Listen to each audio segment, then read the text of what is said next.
लगदा, तेरे बिन हुण दिल मेरा नहीं लगदा, ओ तेरे बिन हुण दिल मेरा नहीं लगदा। ओ आजा शाम रसिया तेरे मन वसिया, तेरे बिन हुण दिल मेरा नहीं लगदा।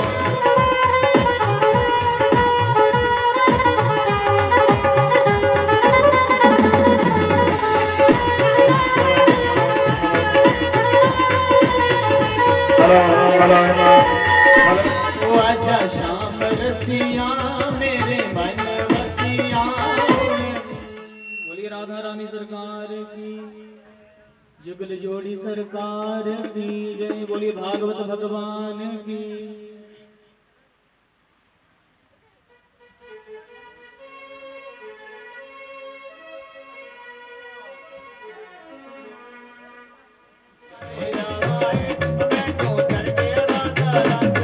मैंने कुछ नहीं सुझता है, मैंने कुछ नहीं सुझता है, मैं हो गई मस्त मलंग में बरसाने जाना है, मैं जो चढ़ गया राधा रंग में बरसाने जाना है, मैं जो चढ़ गया राधा रंग में बरसाने जाना है, मैं जो चढ़ गया राधा रंग।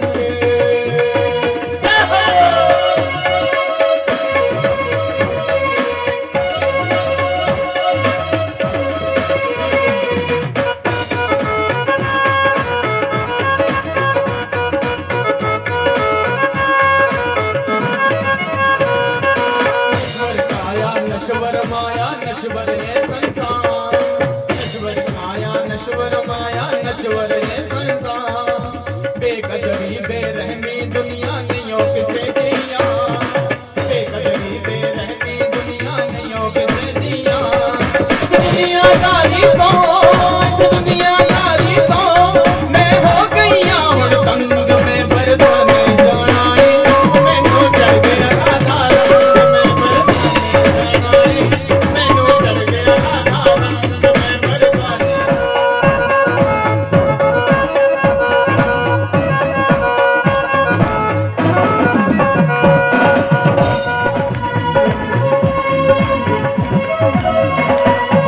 बरसाने के प्रेम नगर बिच रस दे परे भंडारी, राधा ब्रज मंडल आधा, ब्रजरानी मधुरानी राधा ब्रज मंडल आधा, करुणा में सरकार कर दे सब दल प्यार।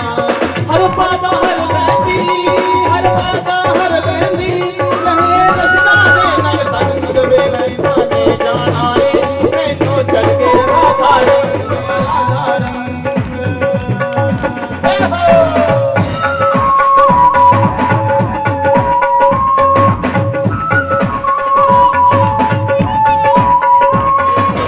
वाले भगतानो तुझ गल गल ते ना ठोको, दुनिया वाले भगतानो तुझ गल गल ते ना ठोको, रुपए में बरसाने मिलनो रास्ता ना कोई रोको, रुपए में बरसाने मिलनो रास्ता ना कोई रोको।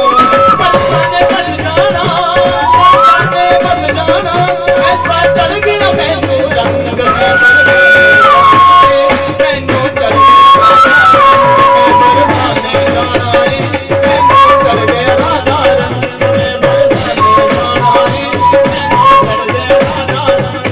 मैनू कुछ नहीं बुझदा है, मैनू कुछ नहीं बुझदा है, मैं हो गई मस्त मलंग दीवाना है, मैनू चढ़ गया राधा रंग में बरसाने जाना है, मैनू चढ़ गया राधा रंग में बरसाने जाना है, मैनू चढ़ गया राधा रंग।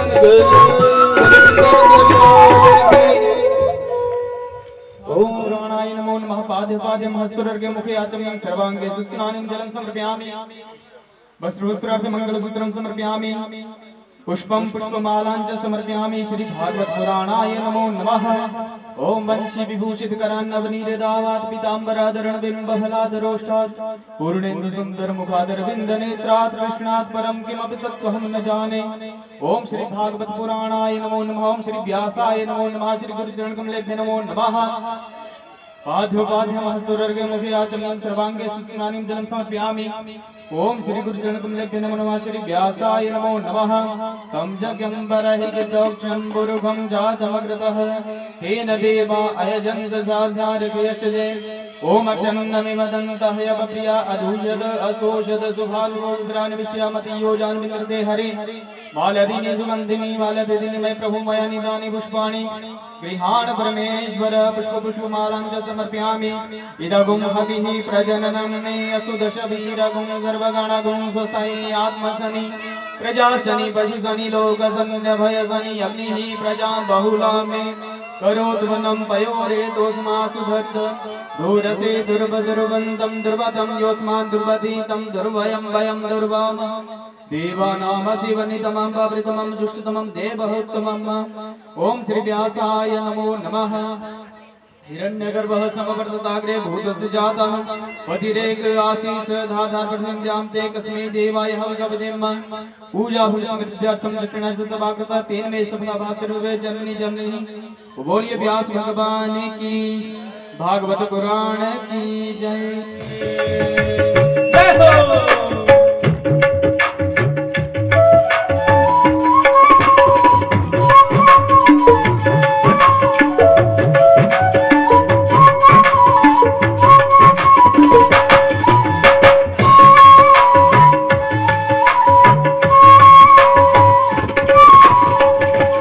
सत्संग में आया कर गीत प्रभु के गाया कर।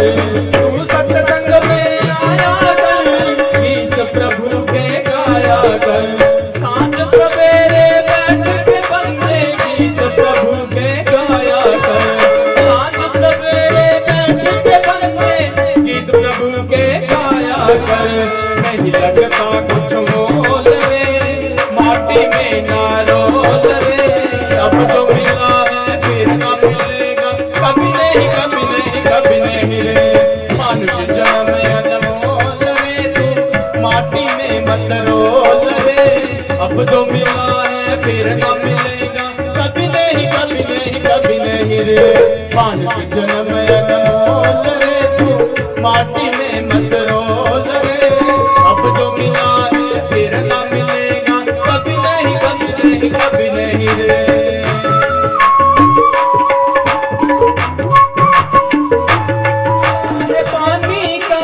मत कर मान जवानी का तू बुलबुला है पानी का। तू मत कर मान जवानी का। समझ समझ के कदम तू रखना पता नहीं जिंदगानी का। संभल संभल के कदम तू रखना पता नहीं जिंदगानी का। सबसे मीठा बोल रे पार्टी में मत रोल रे। अब जो मिला है फिर ना मिलेगा कभी नहीं कभी नहीं कभी नहीं रे।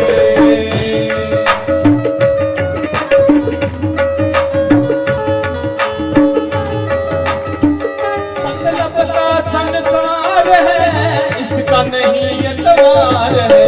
मतलब का संसार है इसका नहीं एतबार है। संभल संभल के चलना रे बंदे भूल नहीं अंगार है। संभल संभल के चलना रे बंदे भूल नहीं अंगार है। मन की अखियां खोल रे माटी में मत रोल रे। अब जो मिला है फिर ना मिलेगा कभी नहीं कभी नहीं कभी नहीं रे। कभी नहीं कभी नहीं कभी नहीं रे। मनुष्य जन्म अनमोल रे तू माटी में मत रोल रे। अब जो मिला है फिर ना मिलेगा कभी नहीं कभी नहीं कभी नहीं रे। मनुष्य जन्म अनमोल रे माटी। व्यास जी के चरण में बोलिए व्यास भगवान की सद्गुरुदेव भगवान की भागवत पुराण की जय।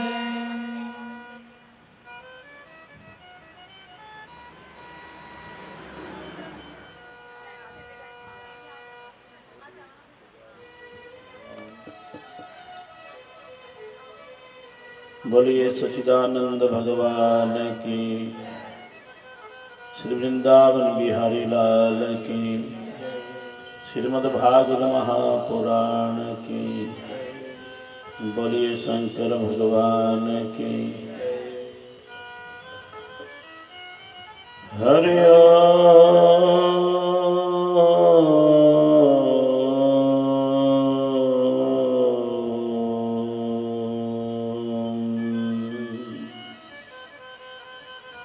श्री गणेशाय नमः।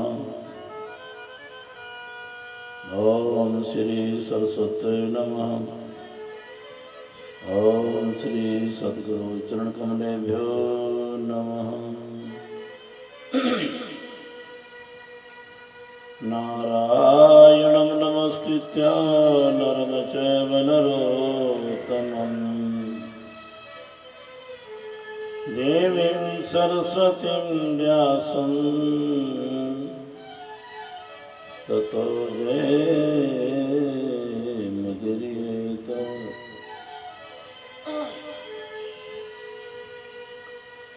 मंगलम भगवान विष्णु मंगलम गरुड़ध्वज मंगलम पुंडरीकाक्ष मंगलायतनो हरि। सच्चिदानंदरूपाय विश्वोत्पत्त्यादिहेतवे तापत्रय विनाशाय श्री कृष्णाय वयं नमः। यं प्रवजन्तं मनुपेतं पेतकृत्यद्वैपायनो विरहकातुराजुहाव होत्रेति तन्मयतया तयोगिनेन्दुस्तम् सर्वभूतहृदय मणिमां तोऽस्मि।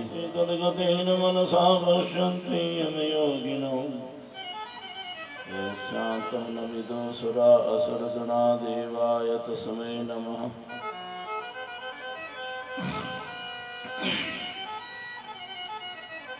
गुरुर्ब्रह्मा गुरुर्विष्णु गुरुर्देवो महेश्वरः गुरु साक्षात् परब्रह्म तस्मै श्री गुरुवे नमः।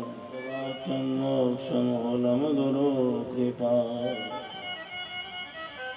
श्री सद्गुरु जी के सुमिरन मात्र से मरिनाशत विघ्न अनंत आते सर्वारंभ में जावत है सब संत।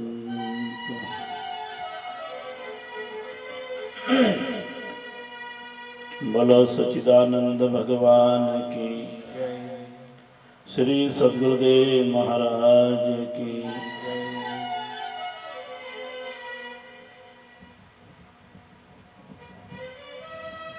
हरिद्वार रूपी मंदिर में विराजमान,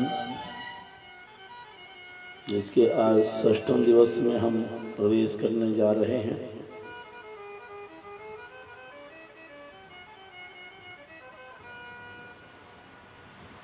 आओ उस परिपूर्ण परमात्मा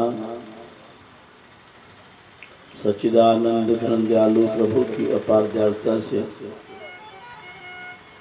प्राप्त हुए जीवन के इन अनमोल्य क्षणों को भगवद महिमा का गायन करते हुए भगवद नाम का संकीर्तन करते हुए भगवद वार्ता रूपी गंगा में अपने मन को सराबोर करते हुए सार्थक करते हैं।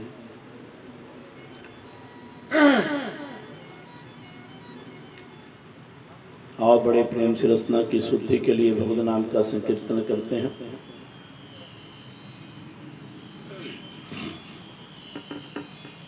श्री कृष्ण गोविंद हरे मुरारे, हे नाथ नारायण वासुदेव। श्री कृष्ण गोविंद हरे मुरारे, हे नाथ नारायण वासुदेव। श्री कृष्ण गोविंद हरे मुरारे, हे नाथ नारायण वासुदेव। बोलो हरे मुरारी नाथ नारायण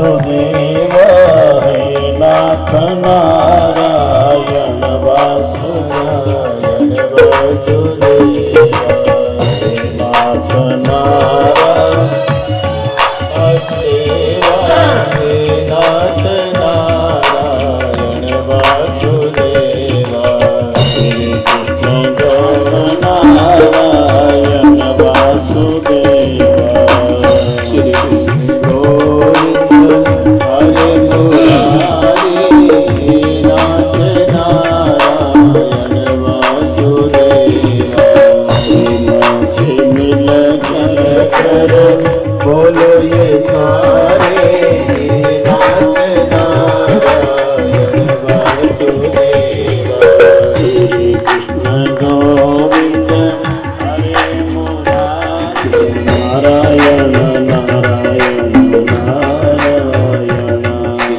नारायण नारायण नारायण भजमन नारायण नारायण नारायण नारायण नारायण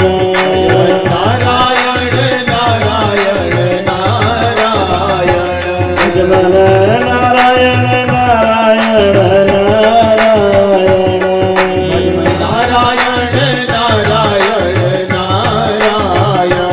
स्वामी नारायण नारायण नारायण स्वामी नारायण नारायण नारायण बोलो नारायण नारायण नारायण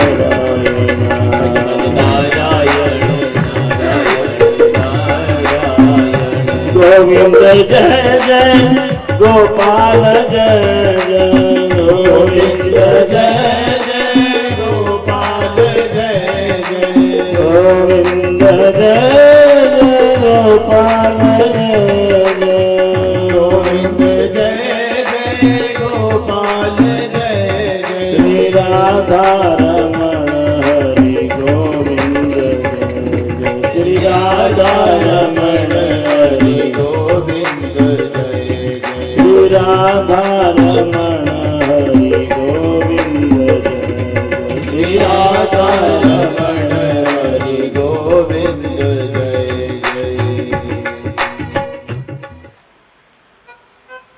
बड़े ही पुण्यकर्मा हो, बड़े ही भाग्यशाली हो जो उस परिपूर्ण परमात्मा सच्चिदानंद घन दयालु प्रभु की अपार दयालुता से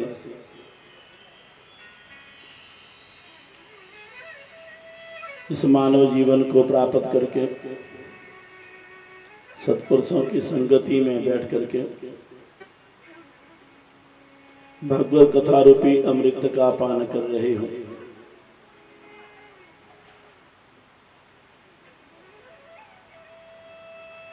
कल हमने भागवत में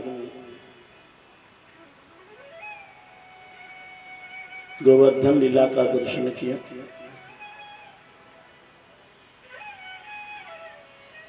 भगवान ने अपने शरण में आए हुए गौ गोपाल गोपादि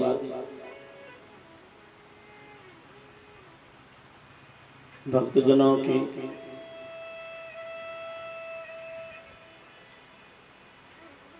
इंद्र की मेघमालाओं से वर्षा से रक्षा करें। 7 वर्ष की आयु में 7 पुरुष के गोवर्धन पर्वत को 7 दिन तक अपनी किनका पर धारण किया और इंद्र का मानवर्धन किया। ये जो हौमे है, हौमे ये सबसे बड़ी बीमारी है। जब स्वर्ग में रहने वाले इंद्र को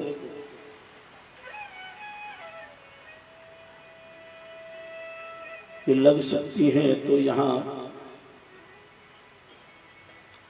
धरती पर जो रहने वाले जीव हैं उनमें तो स्वाभाविक ही हो सकती है।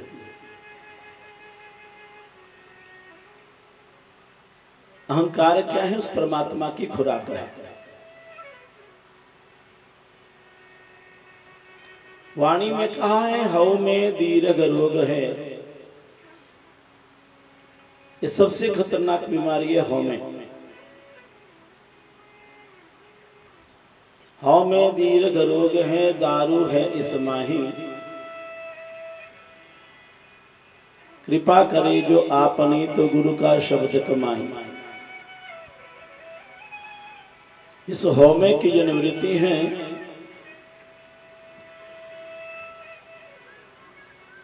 वो बिना गुरु कृपा से, बिना शब्द की कमाई से नहीं होती।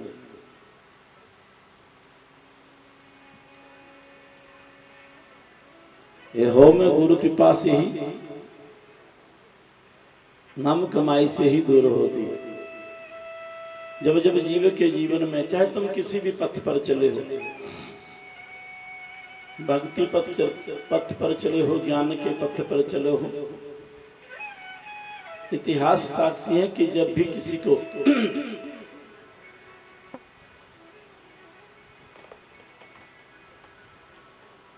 ये अनुभव होने लग जाता है कि ये सब करने वाला मैं ही हूं, मेरे द्वारा हो रहा है,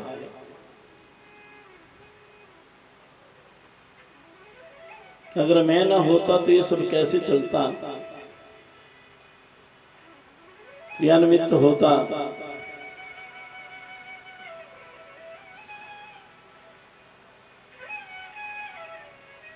तो समय आने पर भगवान उसका मान मर्दन जरूर किया करते हैं।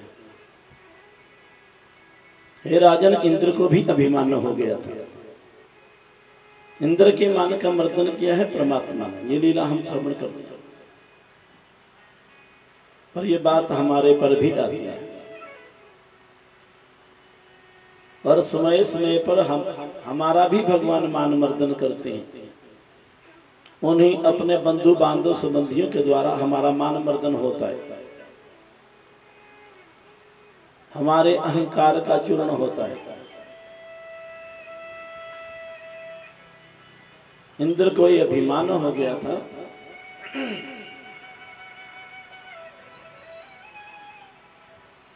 मैं वृष्टि न करूं,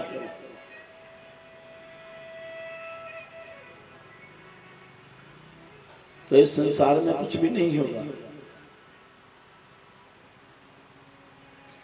इसलिए भगवान ने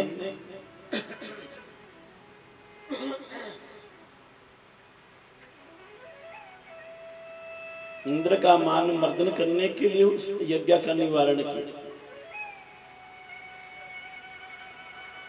कई बार व्यक्ति अपने आप को भगवान मानने लग जाता है।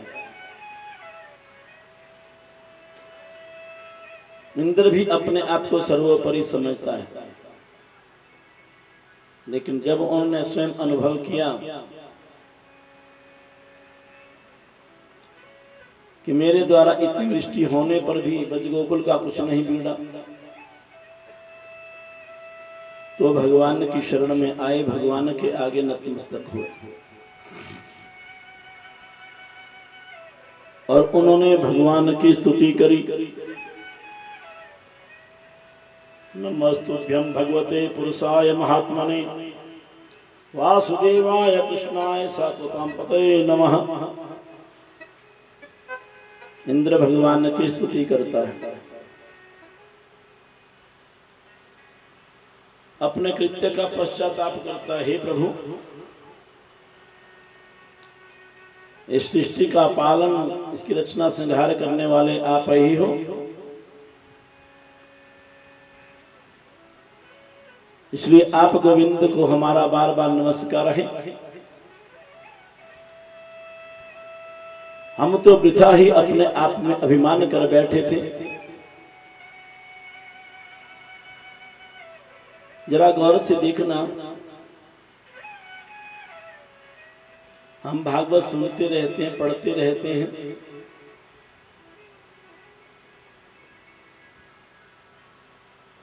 लेकिन यहाँ जो वृथाभिमान की बात आई है,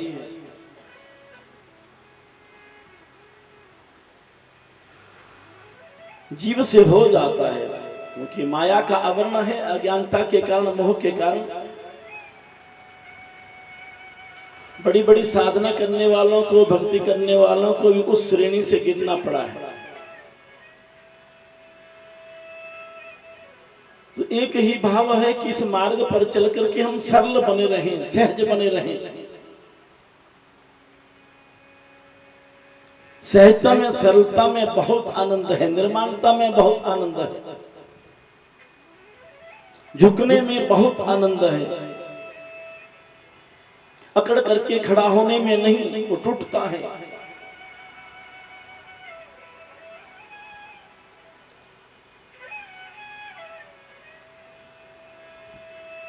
भगवान ने इंद्र को निमित्त बना करके या अन्य जितने भी हम इतिहास कहानियां श्रवण करते हैं, यहां आगे हम रासलीला में दर्शन करेंगे, गोपियों को भी अभिमान हो गया।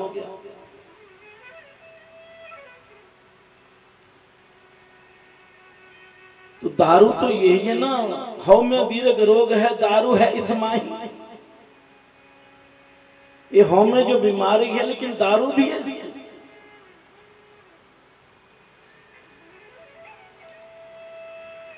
सत्संग सुनने के लिए हमें ये पवित्र स्थान भी प्राप्त हो गया,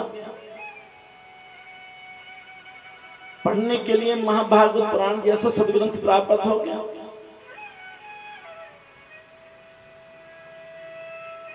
सुनाने के लिए विद्वत महात्मा ब्राह्मण हमें प्राप्त हो गया।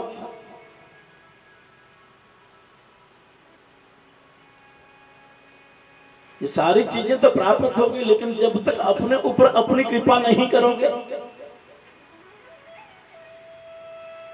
पुस्तक भी पढ़ने को मिल गई, गुरु भी पढ़ाने वाला मिल गया, बैठने के लिए स्कूल भी जगह मिल गई, लेकिन जब तक स्वयं पढ़ोगे नहीं, कृपा करे जो आपनी, तो इसका भाव यह है कि हमें अपने ऊपर कृपा करनी पड़ेगी, स्वयं पर कृपा करनी पड़ेगी।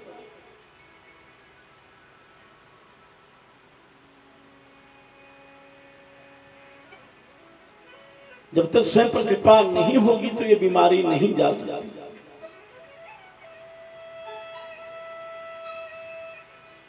और समय समय पर भगवान इस अहम का मर्दन करते रहेंगे।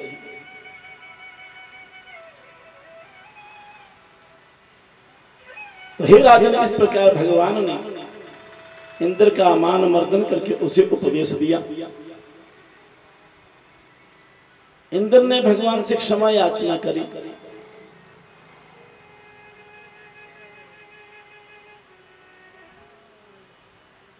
और जब इंद्र स्वर्ग से आए तो साथ में कामधेनु भी आई। उन्होंने दूध धारा से भगवान का अभिषेक किया। अभिषेक करने के बाद कामधेनु कहती है, महाराज इंद्र होगा स्वर्गलोक का, इंद्र होगा तीनों लोकों का, लेकिन हमारे इंद्र तो आप ही हो। कामधेनु के अभिषेक करने पर हे राजन, उसमें से भगवान श्री कृष्ण का नाम गोविंद पड़ा। बोलो गोविंद भगवान की। गौ की रक्षा करने के लिए, गौ पालन के लिए भगवान का अवतरण।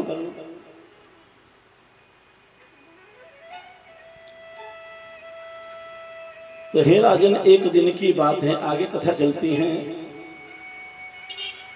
कि एकादशी का दिन आया। कोई नहीं चल पड़ेगा, बस ज्यादा देर नहीं लगी।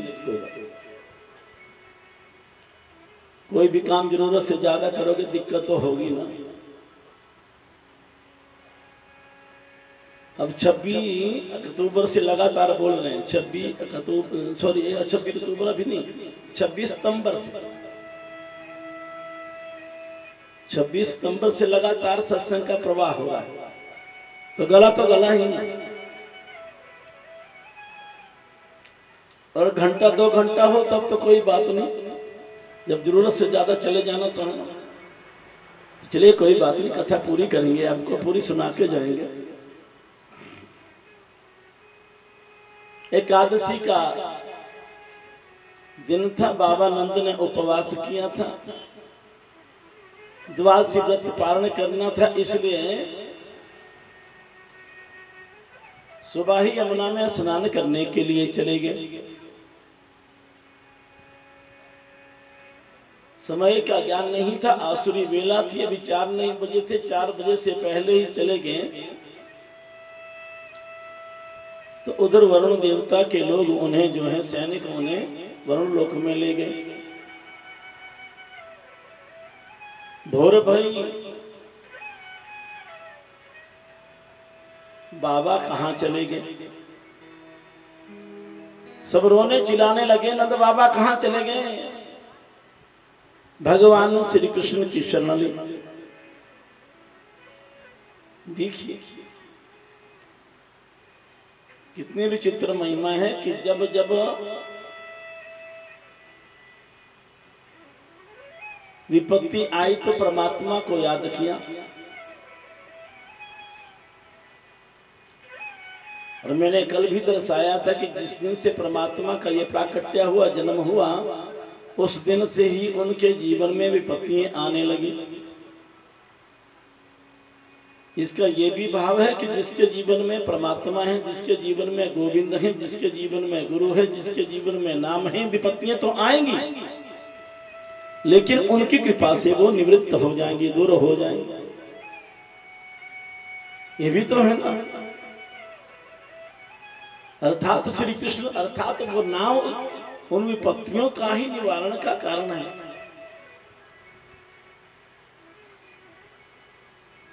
दुख में याद कर लेते हैं, सुख में फिर भूल जाते हैं, सुख में कर देते हैं हमारे द्वारा हो रहा है, और दुख आए तो हे भगवान अब बचा लो।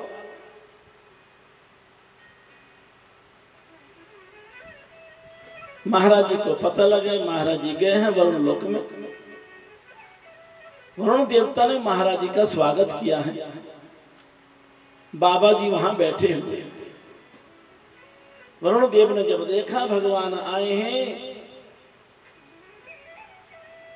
और दूसरा भाव ये भी है कि इसी बहाने परमात्मा का दर्शन, तो वरुण देवता ने परमात्मा की स्तुति करी है और अपने सैनिक द्वारा जो किया गया अपराध है उसकी क्षमा याचना मांगी है। ऊंचे सिंहासन पर बिठा करके जब वहां भगवान का वो स्तुति कर रहे थे, पूजा कर रहे थे, तो नंद बाबा को बड़ी हैरानी हुई।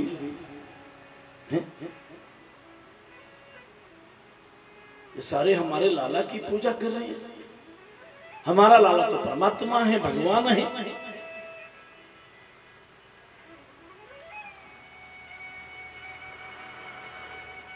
नंद बाबा को लेकर के वरुण लोक से जो है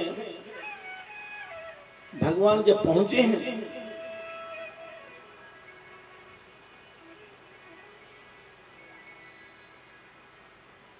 तो बाबा ने सभी अन्य गोपों को भगवान श्री कृष्ण की उस महिमा को सुनाया और उस लोक का जब दर्शन किया, उसका गान किया।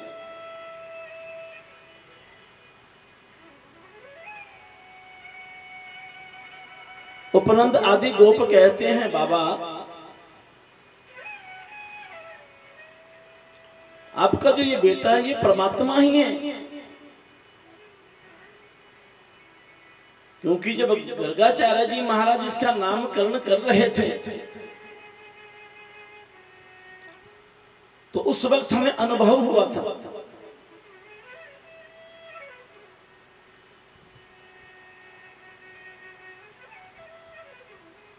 क्या ये परमात्मा हमें कभी अपने उस धाम का दर्शन कराएगा? ध्यान दे, परमात्मा सबके मन की जानने वाले हैं। तो आज भी आप जाते होंगे गोकुल में, वृंदावन में जब यात्रा पे निकलते हैं तो गोकुल में भगवान का और नंद बाबा के यहाँ जहाँ उनके महल दर्शन करके आगे यमुना के किनारे एक ब्रह्महृद है जगह, जहाँ उद्धव को भी भगवान ने अपने रूप का दर्शन कराया था। और इन समस्त गोप ग्वाल बालों को भगवान ने अपने उस दिव्य धाम का दर्शन कराया था।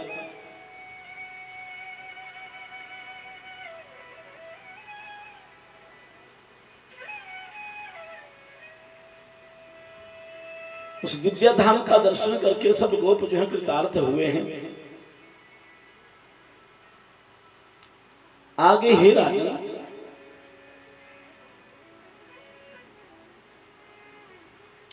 शरत ऋतु का शुभारंभ हुआ।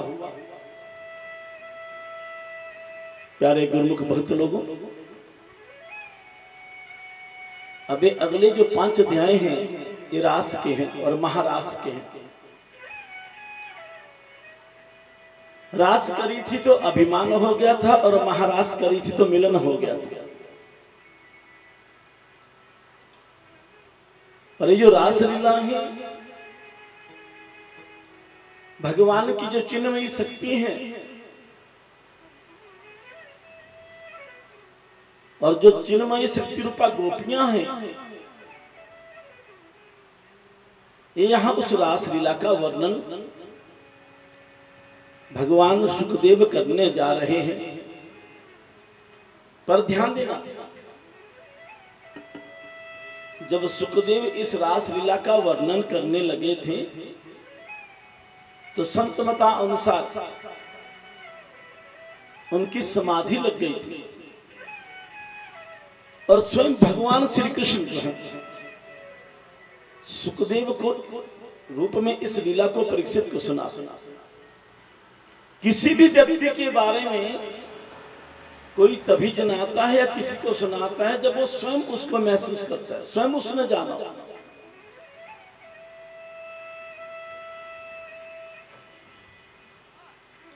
ये 10वें स्कंध के 5 अध्याय जो है 5 प्राण माने गए हैं। 5 प्राण है भागवत के, ये मूल है। जैसे रामचरितमानस में 5वें स्कंध सुंदर कांड है ना, जिसका तुम कीर्तन करते हैं, ऐसे 5 रस।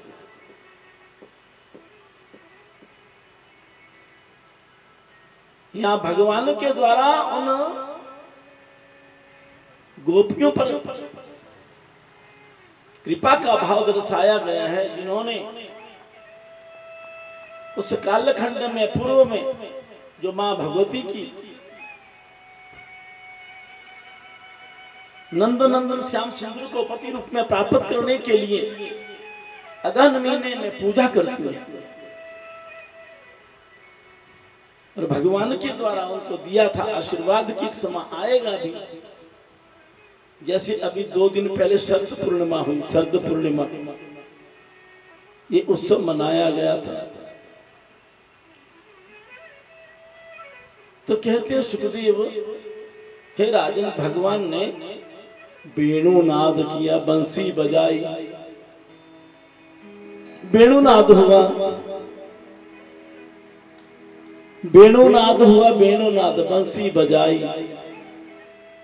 अब जब वो वेणुनाद जो समस्त भूमंडल में गुंजायमान हुआ, भूमंडल में नहीं ब्रह्मांड में भी गुंजायमान हुआ, तुम्हारे ब्रह्मांड में भी नित्य जो है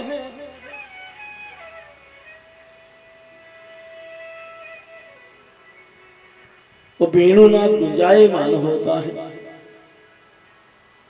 बंसी बाजी गगन में,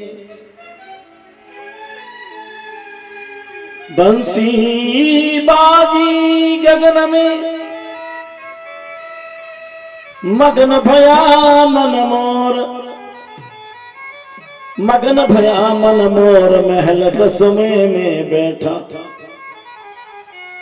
जब ये उस वेणुनाद को, उस बंसी की आवाज को सुनता है, अगर गुरुमुख हो, भक्त हो, तुम्हें जरूर मिला होगा ये सूत्र। अगर नाम लिया हो तब की बात है, ऐसे ऊपर ऊपर से हरे कृष्णा हरे राम करते तब नहीं चलेगा ये। लेकिन साधक वाणी में इसका आता है वर्णन।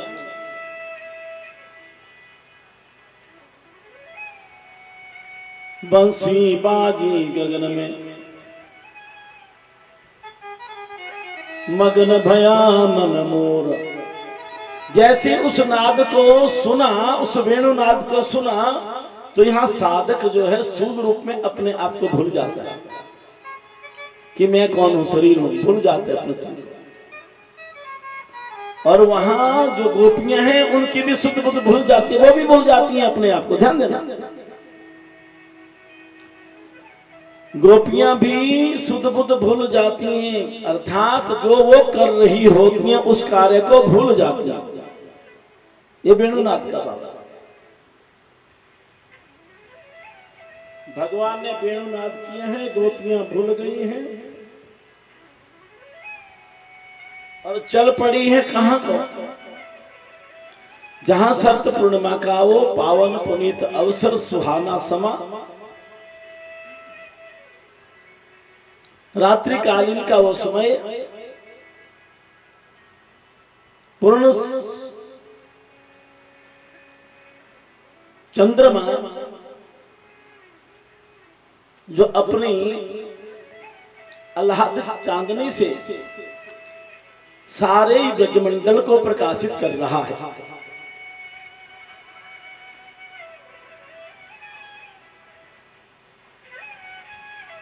यमुना का वो पावन पुलिन तट,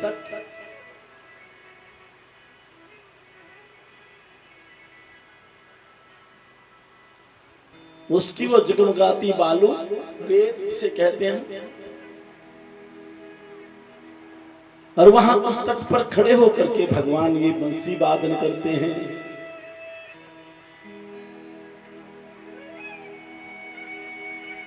और गोपियां जो है उस वेणुनाद को, उस बंसी वादन को सुन करके जिस जिस कार्य में वो लगी होती हैं वो भूल जाती हैं और चल पड़ती हैं। देखिए इस वेणुनाद का भाव है कि तुम्हारी वृत्ति, ये वृत्ति रूपी गोपी, ध्यान देना, ये चल पड़ती है उस ओर, अग्रसर हो जाती है उस ओर, ये भूल जाती है लौकिक व्यवहार, ये भूल जाती है लौकिक संबंध, ये भूल जाती है मेरा पति है, लेना है देना, ध्यान देना, छोड़ दिया अपना कार्य, जो जिस काम में लगी है चल पड़ी है। कहां? उस नाद को लक्षित करके, उस नाद को लक्षित करके, वो नाद है, ध्यान देना, उस नाद को लक्षित करके ये वृत्ति रूपी गोपी, ये आत्मा रूपी गोपी परमात्मा को प्राप्त करती है।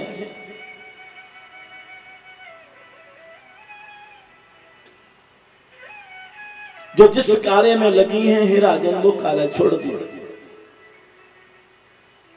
कोई बच्चों को स्तनपान करा रही है तो स्तनपान कराना छोड़ दिया, पति को भोजन करा रही है भोजन कराना छोड़ दिया, बना रही है बनाना छोड़ दिया, वस्त्र डाल रही है डालने की जगह सब उल्ट पुल्ट कर दिया, श्रृंगार कर रही है श्रृंगार उल्ट पुल्ट, ऐसा वर्णन आता है। अर्थात उस वक्त शरीर की क्रिया अलग हो जाती है। कोई अपने पति परमेश्वर को भोजन करा रही है, अब वो कहता है तुम नमक दे दो तो वो मीठा डाल देते, ध्यान देना। कोई श्रृंगार कर रही है तुम अपने लबों पे लगाने वाली चीज जो गालों पे लगा देती है और आंखों पे लगाने वाली चीज कहीं और लगा देती है। लहंगा सीधा पहनना तो उल्टा पहन लेती है। कोई निकल रही होती है घर से कि चलो भगवान के उस लीला का दर्शन करें, उस वहां जाए तो पति रोक देता है, पति रोक देता है तो वहीं बैठ जाती है और शरीर को पति के पास छोड़ जाती है, ले तो इसको संभाल ले, और आप जो है उस आत्मा रूप से परमात्मा से अपना संबंध बनाते हैं। ये बड़ी विचित्र कहानी। अर्थात जब वो ज्ञान की मुरली बजती है, नाम की मुरली बजती है, तो ये जीवात्मा जो है उस परमात्मा को पाने के लिए उस स्थूल से सूक्ष्म में प्रवेश करती है। ये जानने वाली बात है।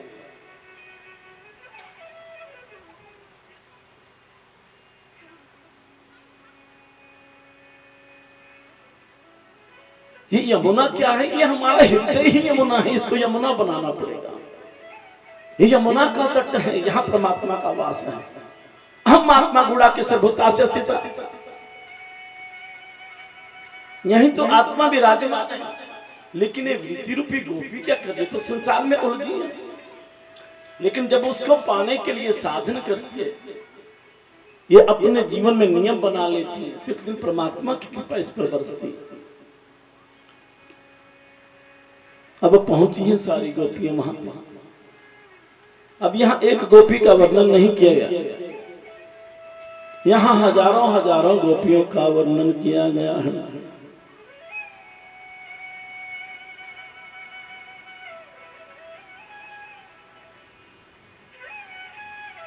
बोलो सच्चिदानंद भगवान की।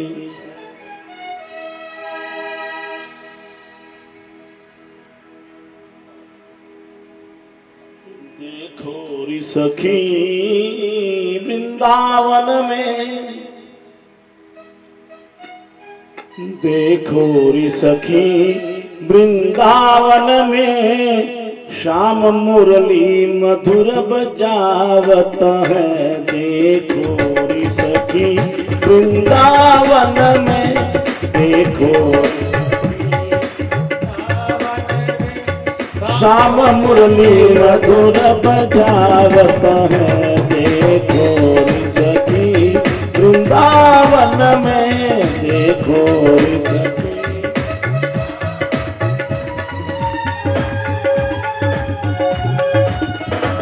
देखो री सखी वृंदावन में, देखो री सखी वृंदावन में, श्याम मुरली मधुर बजावत है। भक्त मुरली मधुर, श्याम मुरली मधुर बजाता है। देखो री सखी वृंदावन में। अब देखो ना, लग जाता है ना पता कि जब मन नहीं होता, उदाहरण देने की जरूरत नहीं होती। जो प्रत्यक्ष में दिख रहा उसको प्रमाण देने की क्या जरूरत है? जब तुम्हारी वृत्ति लगती है, ये तो मुझे आपके लिए गाना पड़ता, नहीं तो मैं वहीं जाता हूँ जहां से निकल करके नहीं आना पड़ता। देखो री सखी वृंदावन में, देखो री सखी वृंदावन में, मुरली मधुर बजा।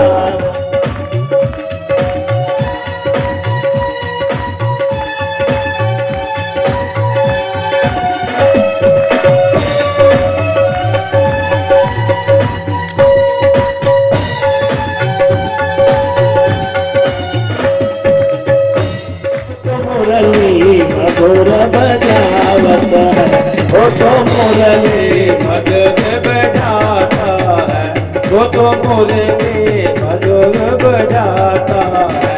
सिर मोर के पाँख की टोप धरे, सिर मोर के पाँख की टोप धरे, सिर मोर के पाँख की टोप धरे, मकराकृत कुंडल कानन में, मकराकृत कुंडल कानन। सिर पर मोर की टोप है, मकराकृत, मकर कहते हैं मगरमच्छ को, है ना? ऐसे कुंडल भगवान के कानों में, ये भगवान की शोभा का वर्णन कर रहे हैं संसार। उसकी मुरली को सुन करके गोपियां जो है पहुंच जाती हैं। अब उसकी वरहा पीडम नटवर वपो, गोपियां उस छवि का चिंतन करती हैं, और उस छवि का चिंतन करते हुए महात्मा संत जो है उसके ऊपर अपने भावों की अभिव्यक्ति भजन के माध्यम से कर रहे हैं।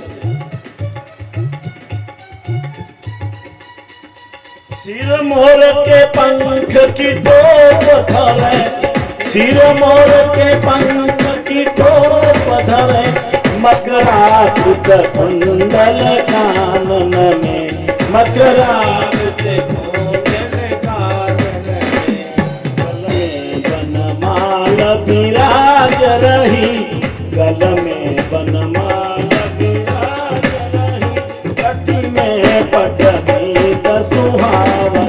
गले में बनमाला है और कमर में पीतांबर जो है सोह रहा है।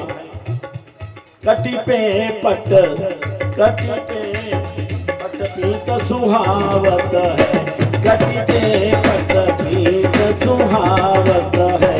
देखो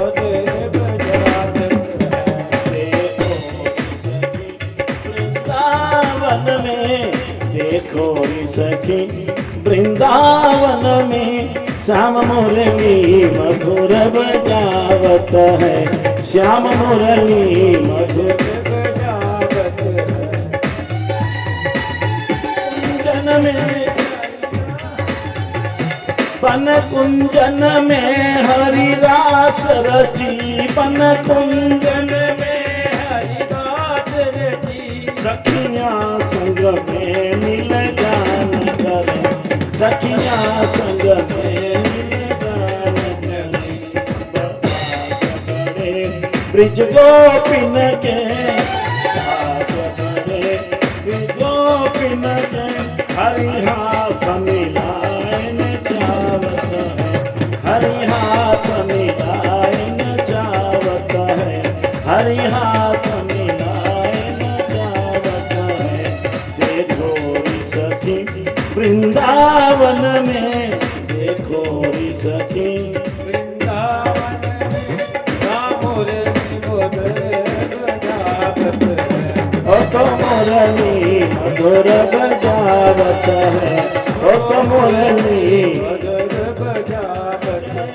मधुरी मुरली धुन को सुन के, मधुरी मुरली धुन को सुन के सब देव समाज जुड़े नभ में, सब देव समाज जुड़े नभ में, सब देव समाज जुड़े नभ में।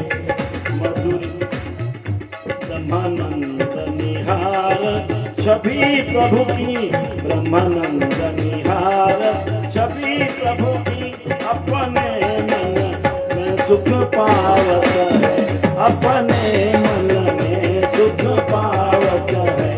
देखो री सखी वृंदावन में, देखो री सखी वृंदावन में, ओ तो मुरली मधुर बजाता, ओ तो मुरली मधुर बजावत है, श्याम मुरली मधुर बजावत है।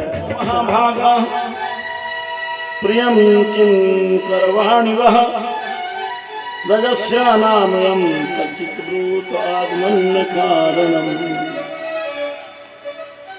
भगवान कहते हैं आ गई, सब गोपियां जब आ गई टुकुर टुकुर करके भगवान को निहारने लगी, तो भगवान कहते हैं स्वागतम वो महाभागा, बड़ी भाग्यशाली हो, आपका स्वागत है, आप आई हो, आपका स्वागत है। बताओ हम आपकी क्या सेवा करें, घर में सब कुशल से तो हैं, आपके आगमन का कारण मैं जान सकता हूं, किस कारण से आप आए हो।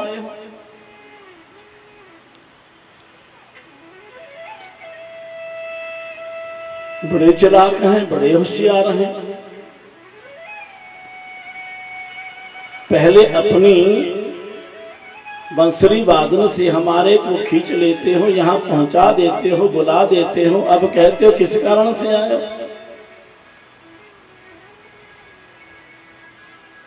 आपके आगमन का कारण क्या है, आपका आना किस कारण से हुआ। गोपियां कोई जवाब नहीं देती, मन ही मन में सोचती हैं कि पहले बुला लेना, पता सब कुछ है, फिर पूछना काहे को आए हो, हद हो गई, ना इधर के रहे ना उधर के रहे। अरे मैं इसलिए पूछ रहा हूं कि तुम पतिव्रता नारी हो। लो जी, अब उपदेश शुरू हो गया, तुम पतिव्रता नारी हो, तो ऐसे आधी रात्रि के समय में इस विहंगम वन में, जहां के हिंसक प्राणी भी हैं, जीव हैं, तुम्हें अपना कलेवा बना ले, और फिर तुम्हारे पति भी हैं, तुम्हारे बच्चे भी हैं, उनको छोड़ करके ऐसे भीड़ वन में आ जाना, तो सौभाग्यवती नारी, पतिव्रता नारी के लिए शोभा नहीं। अब वहां भगवान उपदेश करने लगे। अब गोपियां बेचारी क्या करें, अब वो तो जमीन में अपनी नजर गाड़ करके अपने पांव के अंगूठे से जमीन को कुरेदने लगी है ना। होते ना कहीं को आदत ऐसी बातें करते करते अंगूठे से जो है कुरेदते चले जाना। महाराज जी भी गजब का लिखते हैं कि इस जीव की मनोदशा का वर्णन है, गजब का।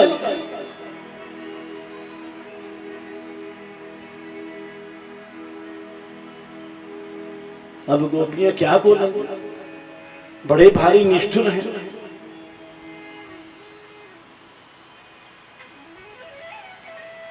दया नाम का लेश भी नहीं है।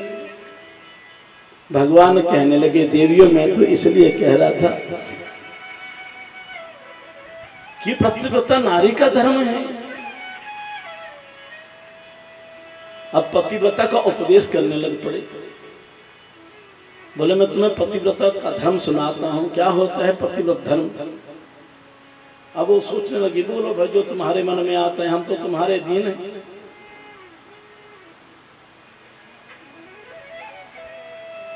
बोले कोई पतिव्रता नारी है, वो अपने पति की सेवा कर रही है, उसका पति उसकी गोदी में सिर रख करके लेटा हुआ है और उसको नींद आ गई। नींद आ गई तो अब इतने में क्या हुआ, उसका नौनिहाल बाल बच्चा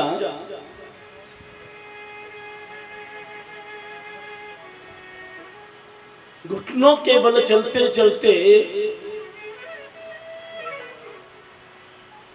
अग्नि के पास पहुंच गया। चूल्हा होगा पहुंच गया, हवन कुंड होगा पहुंच गया। अब वो नारी देखती है कि अगर ये मैंने पति की सेवा छोड़ी तो ये मुझे पाप लगेगा, अगर पुत्र से हीन हो जाऊंगी, पुत्र जो है अग्नि में गिर गया तो पुत्र भी हीन हो जाऊंगा, अब दोनों तरफ से मरती हूं। तो इसलिए वो विचार करती है कि कोई बात नहीं, पुत्र तो फिर भी हो जाएगा पर पति सेवा सर्वोपरि है। इसलिए वो अपने पति की सेवा करने लगी। दैवश वो बच्चा अग्नि में गिर गया, वो बच्चा अग्नि में गिर गया। कौन कह रहे हैं? भगवान कह रहे हैं, मैं नहीं कह रहा हूं, भागवत कह रही है। वो गिर गया और गिर गया, लेकिन वो अपने पति की मन से सेवा करती नहीं। पति जगे हैं, होश आया है, पति जैसे उठे वो भी उठी। और जब उस कुंड के पास गई तो क्या देखा, वो बच्चा खेल रहा है। होते हैं ऐसे, होते हैं, ये धर्म का जो है प्रभाव है, पर उसके लिए उतनी प्रतीक्षा चाहिए। ये भगवान उपदेश कर, तो इसलिए उसके पतिव्रत धर्म से, अरे हमारे तो ये इतिहास है ना कि पूर्व में उस कालखंड में सतियों ने यमराज से भी, सत्य सावित्री ने यमराज से सत्यवान को है छुड़ा लिया था। यमराज से कहानियां आती हैं ऐसी। हमारा इतिहास कितना बड़ी इतिहास रहा हमारा, इतना बल होता। अरे अत्रिपति अनसुईया ने सतीत्व के प्रभाव से तो ब्रह्मा विष्णु को क्या बना दिया था, शिव को पुत्र बना दिया था। जब वो पुत्र बन सकते हैं सतीत्व के प्रभाव से, तो यहाँ वो बच्चा अग्निदेव के लिए शीतल नहीं हो सकता, हनुमान के लिए अग्नि शीतल नहीं होगी।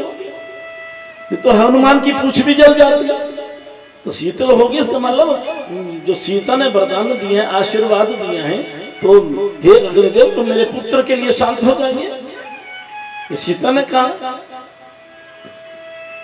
तो अग्नि शीतल होगी। अब सीता क्या है? पतिव्रत धर्म का प्रभाव है। सत्यवती क्या है? पतिव्रत धर्म का प्रभाव है। सती अनसुईया क्या है? पतिव्रत धर्म का प्रभाव है। और यहाँ कलयुग में भी तो हुई, पद्मिनी हुई, पद्मिनी हुई जिन्होंने अपने धर्म की रक्षा के लिए वो सती होगी। लेकिन इन मुगलों के साथ हमारा स्पर्श हो, ये स्वीकार नहीं किया। ऐसी ऐसी अब तो हो रहा नहीं कि धर्म में क्या रखा, जहां मर्जी शादी कर लो। देखिए अब पद्मिनी का इतिहास पढ़े तो अलाउद्दीन खिलजी जब आए थे तो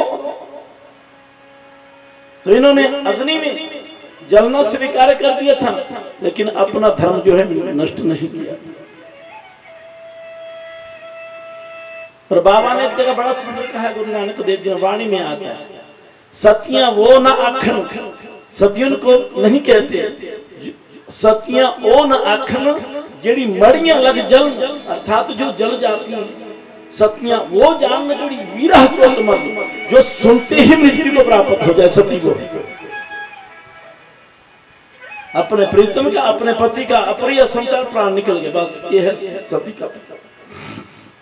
पर हाँ आजकल के पुरुष भी वैसे नहीं तो चलता है, कलयुग में बोलना हरिओम। अब दारू मास्टर के लिए अभक्ष्य भक्षण करने वाले के लिए कितना कर उसको वो मान ले जी भाई बड़ा भारी पतिव्रत था, उसको तो राम जैसा बनना, तो परमात्मा ही हो सकता है। पर बात ठीक भी है, अब एक दारू पी करके पीटता रहे घरवाली को तो उसको बेचारी क्या करेगी, वो तो यही लिखेगी ना भाई इसके लिए नहीं शास्त्रों में लिखा कि ये दारू मास्टर है, मेरे लिए ही कानून बनाया, स्त्री के लिए मर्द लिखने वाले थे। अब उसका शरीर नहीं है, उसमें चेतन सत्ता नहीं है, उसमें आत्मा नहीं है, उसके कुल का वर्धन करने वाले नहीं है। बोले अच्छा गोविंद ये पतिव्रत का प्रभाव है, तो पतिव्रता किसको कहते हैं हमारे से भी सुन लो।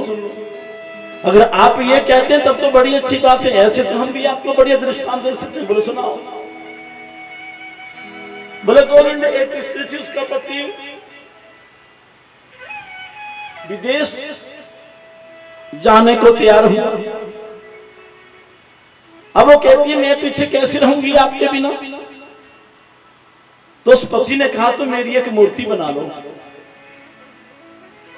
ध्यान देना, स्वदेश से हम विदेश आए, ध्यान देना स्वदेश ये विदेश है, ये अपना देश नहीं है।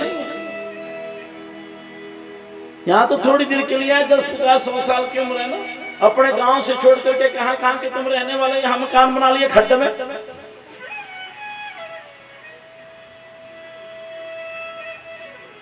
अब हंसना नहीं है, ठीक बात है, जो बात कह रहे हैं हम ठीक है, रासलीला होती रहेगी। ये रासलीला आज की नहीं, 5000 वर्ष पहले तो युगों युगों में होती रही है। ठीक नहीं है कि हम कहीं के अब यहाँ खड्डे में आके यहाँ लीला कर रहे हैं, लीला हो रही है, लीला दर्शन कर रहे हैं ना। स्वदेश से हम विदेश में आ गए, पर ये तो शरीरों का देश है, आत्मा का देश नहीं। आत्मा का स्वदेश परमात्मा का निज धाम है, वहां से हम आए इस देश में। बताओ यहाँ में सुख मिला? नहीं मिला। तो इसलिए उसका पति विदेश जब जाने को हुआ तो उसने कहा मैं कैसे रहूंगी आपके बिना। बोले ले मेरी मिट्टी की मूर्ति बना लिया, अपना फोटो दे दिया, बोले इसको रख करके तुम रोज पूजा किया करना गोविंद। ऐसा वो उसके पति कहने लगे। अब एक दिन की बात है, विदेश से उसका पति आ गया। ध्यान देना, वह कहती है कि उसका असली पति आ गया। पहले वो फोटो को तोड़ती थी, मान लो तुम्हारी कहीं सगाई हो गई, अब तो हो जाती है, फोटो ही देखते रहोगे। जब असली में आ जाए तो लगन लगानी चाहिए ना, फेरे लेना चाहिए ना, कि बस हो गया हमारा, फोटो से काम चल जाएगा, हमारी जिंदगी निभ जाएगी। नहीं होता ना ऐसा। तो इस फोटो से कब तक उलझते रहोगे तुम, कब तक उलझते रहोगे फोटो से? यही भाव है। कब तक उसकी कहानी पढ़ते रहेंगे, कब तक वो मिट्टी की मूर्ति बना करके उसकी पूजा करते रहेंगे। तो इसलिए पूजा करते करते तुमने अपने सिद्ध धर्म का निर्वहन किया, तुमने अपनी आत्मा के विरुद्ध कोई आचरण नहीं किया। एक व्रत एक धर्म मान करके तुम पूजा करते रहे। अंतगत वो विदेश में गया हुआ पति आ गया। अब आ गया, वो दरवाजा खटखटाने लगा, मैं आ गया हूं। तो हे गोविंद ये बताओ उस सती साध्वी देवी को क्या करना चाहिए? बोलो कृष्ण बताइए ना। जब उसका असल में मालिक आ गया, पति आ गया, तो उसको उसकी पूजा करते रहना चाहिए। बोले नहीं। बोले क्या करना चाहिए? बोले उसको झट से कुंडा खोल करके अपने पति का स्वागत करना चाहिए। तो फिर बोले महाराज जी असली पति तो आप ही हो ना, स्वागत है आपका, स्वागत है। ध्यान देना, ये मिट्टी के पति, ध्यान देना, ये शरीर मिट्टी का है ना, ये है देह का धर्म। ये संसारिक पतियों से हमारा देह का धर्म है और कुछ नहीं है। ये व्यवहार जितना भी है देह का है, लेकिन से आत्मा का असली पति कौन है जी? अब कई बार ऐसा होता है, आज वर्तमान समाज में अप्रिय घटना हो जाती है कई बार परिवार में, अपने अपने घरों में। अब एक पति से लगन होती है, चला जाता है तो, लेकिन फिर दूसरा विवाह किया जाता है। होते हैं ना ऐसे? बोलिए होता नहीं है, तो मिट्टी के ही पत्नी है ना, ये तो व्यवहार को चलाने के लिए। लेकिन जब असली पति कौन है? परमात्मा। जब वो परमात्मा आ गया तो उस आत्मा का क्या धर्म है, उस स्त्री का क्या धर्म है कि वो उसका सत्कार करे, उसका स्वागत करे। इसलिए गोविंद आप हमारे असली पति हो। अब आप मुकर नहीं सकते, क्योंकि देह का कोई पति हो सकता है, देह का कोई पिता हो सकता है, देह का कोई, देह का ये धर्म है। लेकिन यहाँ जो आत्मा का धर्म कहता है, आत्मा का धर्म यही है कि परमात्मा की प्राप्ति, परमात्मा से संबंध। तो हमारा अब आपसे संबंध है। अब आप ये नहीं पूछ सकते कि किस लिए आई हो, किस कारण से आई हो, क्या करना चाहती हो, आगमन का आगमन का कारण क्या है आपका। लेकिन हम जिस लिए आई हैं वो आप सब जानते हो। हमें वो आनंद दो, हमें वो सुख दो जिस सुख को पाने के लिए हमने जन्म जन्म यत्न किया। ये गोपियां कौन है महाराज? गुरुदेव चर्चा सुना रहे हैं और शिष्य सुन रहा है। और किस कालखंड में सुन रहा है, किस समय में सुन रहा है? जब वो मृत्यु के क्षण दिन घटते चले जा रहे हैं, घटते चले जा रहे हैं, घटते चले जा रहे हैं। कब जब समस्त संसार से संपूर्ण वैराग्य हो गया है, छोड़ दिया है सब कुछ, और यहाँ अब देह आसक्ति भी छोड़ने वाले। इस देह में जो हमारी आसक्ति है, लगाव है, अटैचमेंट है,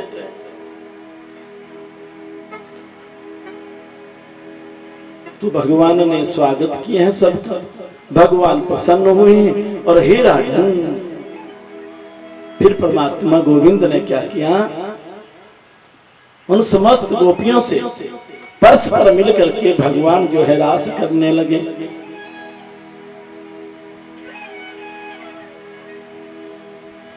उन झुंड की झुंड गोपियों में दो गोपियों के मध्य वो भगवान श्री कृष्ण एक दूसरे का हाथ पकड़ करके नृत्य करने लगे। थोड़ी देर में जब देखिए फिर क्या होता है, कई बार जब हमें कोई प्राप्ति हो जाती है तो हम सोचते हैं मेरे जैसा कोई है ही नहीं। जैसे कई बार किसी बड़े व्यक्ति से हमारा मिलना होता है ना, तो फट हम करते हैं कैमरे को जरा मेरा फोटो खींच लो, है ना, मैं भी इसके साथ था। मगरों पा मैं पूछे भी ना, बोलना हरि जोर से बोलो, होते हैं ना, अभिमान हो जाता है, वो फलाना बंदा मेरा है, मेरी फोटो उसके साथ लगी है ना, मोदी के साथ खींचा लो, किसी हो मैं तो उसको अच्छा मिला। तब क्या हुआ भाई, ये तो देह का संबंध है। पर याद रखना, अगर दुनियावी व्यक्ति से तुम्हारे ही बीच में से कोई व्यक्ति गया है, वो प्रधान बन गया, एमएलए बन गया, वही मंत्री बन गया, वही जाकर के चीफ मिनिस्टर बन गया, वही प्रधानमंत्री बन गया, तो तुम्हारे बीच में से ये ना। लेकिन अब वो इतना उसका पद और प्रतिष्ठा बढ़ गई कि जब तुम उससे मिलते हो तो तुम्हें गर्व होता है ना। जबकि उसकी कोई सीमा है, उसकी कोई हद है। 5 साल के बाद तुम्हारी हद में आ जाएगा वो, लेकिन वो तो बेहद का, यहाँ तो बेहद का विषय है। वो बेहद कौन है? परमात्मा, वो हद से परे है, ये बेहद है वो, ये तो हद की बात करते हैं।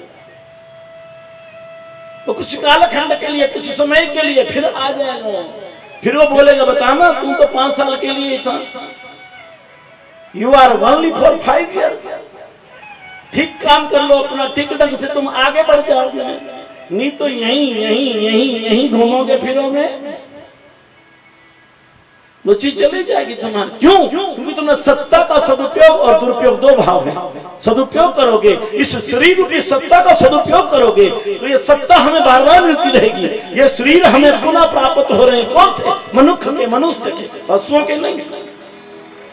पशुओं को तो मिलेंगे, लेकिन ये जो शरीर है, क्योंकि जिस भी चीज का तुम सदुपयोग करोगे तो तुम्हें बार बार मिलेगी, दुरुपयोग करोगे फिर मिलने वाली नहीं है। देख लेंगे एक बार कोई बन गया वो दोबारा बनता कम ही दिखा है। वंश मोर उसी को हुआ है जिसका कुछ कार्य कालखंड सही रहा। हमारी भी यही बात है, हम भी सत्ता का दुरुपयोग करेंगे तो कल को पशु पक्षी योनियों का हम दर्शन करेंगे और तोता बन करके सुग्गा बन करके फिर कथा सुनाओगे, नहीं सुनाई देगी। अगर सुन भी ली तोता बन करके बन भी गए तोता, तो तोता क्या राम राम बोलना सीख लोगे? सुखदेव ध्यान देना, राम राम बोलना सीख लोगे तो राम राम बोल करके उस पिंजरे से निकल नहीं पाओगे। एक बार किसी गांव में कोई महात्मा आ गए, बोलना हरिओम, जोर से बोलो। महात्मा का सत्संग होने लगा। अरे महाराज इतना सत्संग होने लगा, जितने भी लोग थे बस महाराज जी बहुत आनंद आता है, अब तो लगता है हमारा नगर सारा मुक्त हो जाएगा, मुक्त हो जाएगा, भक्त बन जाएंगे। अब जब वो महात्मा का सत्संग सुनने जाते थे लोग ना, तो किसी गली से गुजर करके जाते थे। उस गली की जो है, गली के कोने पर एक मकान में एक पिंजरा टंगा रहता था और उसमें एक तोता बंद था। अब उस बंद तोते ने पिंजरे में सुना कि अच्छा ऐसे महात्मा आए हैं, तो यार हमारी बात भी पूछ लेना भैया उन महात्मा से। अरे हम इस पिंजरे में बंद हैं, इस पिंजरे से कब हमारा छुटकारा होगा? लोग कहते कोई बात नहीं, गंगाराम, गंगाराम ही बोलते तोते को ज्यादा, गंगाराम कोई बात नहीं, मिठू मियां ऐसे नाम देते, वो बोलता है बेचारा, सीख लेते थोड़ा बहुत बोलना। अब क्या हुआ कि जैसे हम सत्संग में आए तो पहले कोई बातचीत हो जाती है, किसी की बात कर देते हैं, सत्संग अभी शुरू नहीं हुआ तो सत्संग पहले ही लोग बैठे महात्मा के आगे नतमस्तक हुए। बोले महाराज जी एक बात पूछनी है। बोले पूछो क्या बात है? बोले हम जब आते हैं ना तो मकान की एक कोने पर पिंजरे में टंगा हुआ है तोता हमारे से प्रश्न कर रहा था कि बोले अगर ऐसे बढ़िया महात्मा मुक्ति देने वाले तो हमें भी मुक्त कर दो, ध्यान देना। किससे? बोले पिंजरे से। अब जैसे ही उन महात्मा ने उस तोते का वो प्रश्न सुना तो जिस आसन पर वो बैठे थे थोड़ी देर के लिए वो शांत हुए और रुक गए, गिर गए नीचे, गिर गए नीचे और ऐसा लगा जैसे महात्मा ने शरीर छोड़ दिया, मर गए महात्मा की। अब वो जितने भी सुनने वाले थे तोते ने तो कमाल कर दी। बताओ ऐसा प्रश्न किया कि महात्मा भी स्वर्ग लोक सिधार गया। महात्मा ने कोई सत्संग नहीं किया, लोग बाग जो थे चले गए वापस। जाते जाते वो कहने लगा तोता राम, बोले भैया मेरे प्रश्न का उत्तर लाए हो? बोले मनहूस जीव, बोले तेरा ऐसा प्रश्न था कि महात्मा ही मर गए। बोले हुआ क्या, कैसे मर गए? बोले भैया जो हमने देखा हम वही बताएंगे, झूठ तो बोलेंगे नहीं। बोले महात्मा ने पहले बोले देखा, बोले बिल्कुल शांत हो गए, शांत होकर के लुढ़क गए। बोले अच्छा? बोले हाँ। बोले बस फिर मिल गया गुरु मुझे। बोले मिल गया गुरु मुझे, मैंने सीख लिया। सीखने वाले तो युक्ति से सीख लेते हैं और कईयों को जितना मर्जी सिखाते जाओ तब भी नहीं सीखते वो, तब भी रस्सी जल जाए पर बल नहीं जाए, वो टेढ़े का टेढ़ा ही रहना। अब क्या हुआ? तोता पिंजरे में बंद होता है तो पिंजरे में एक तार लगी होती है, एक तार होती है, उस पर बैठ करके अपना भोजन ग्रहण करता है। अब मालिक आया देने के लिए चूरी, जो भी खाने के लिए, तो जैसे ही तोते ने देखा मेरा मालिक आया है, वो तोता उस तार से नीचे लुढ़क गया और लुढ़क करके ऐसा हुआ कि जैसे वो मर गया हो। अब मालिक ने देखा ये तो बेचारा गंगाराम गया। अच्छा जी गंगाराम को तुम जितने भी गंगाराम है कब तक पिंजरे तुम्हारा रखेंगे? वो है ना, पिंजरे को तो उठाना ही पड़ेगा नहीं। तो उस मालिक ने क्या किया, उस पिंजरे को उठाया और खुली जगह में ले जा करके उस पिंजरे का वो दरवाजा जो है खोल दिया। अब श्रीमान जी ने भी गुरु के द्वारा जो उपदेश हुआ था उन भक्त लोगों के द्वारा जो सुना था, अब उन्होंने देखा कि इसने तो पिंजरा खोल दिया, वो मालिक मुल्क यहाँ पे है नहीं, और फुर्र देके उड़ गया। अब वो तोता जो है उस पिंजरे से निकल करके उड़ गया, पर किसके द्वारा? युक्ति के द्वारा। युक्ति के द्वारा मुक्ति हो गई। अकेला राम राम करने से मुक्ति नहीं होगी, ध्यान देना। कहने का तात्पर्य कि महात्मा ने कहा, बोले बेटा अगर मुक्त होना है तो मरना पड़ेगा, मरना पड़ेगा, ध्यान देना। बोले किस तरफ से? बोले जो चोगा रोज चुगते हो ना, है ना, इस चोगे के चक्कर में पड़ करके तुम 84 के चक्कर खाते रहो। इसलिए अपनी इंद्रियों को बस करो, अपने प्राणों को रोक लो और मर जाओ। मर जाओ किससे? दुनिया समझे तुम मर गए हो, लेकिन तुम अमर हो। ये शरीर रूपी पिंजरा है, इसमें तो आत्मा रूपी तोता बैठा है। मुक्ति कब होगी? मुक्ति ये नहीं कि हम स्वर्ग में जाकर के मुक्त हो गए, कहीं नहीं। हमारे भीतर की जो अज्ञानता है, अज्ञानता रूपी ग्रंथि जो है, गांठ जो है, सुन करके उस उपदेश को सुन करके उसको खोल देना, उससे मुक्त हो जाना ही क्या।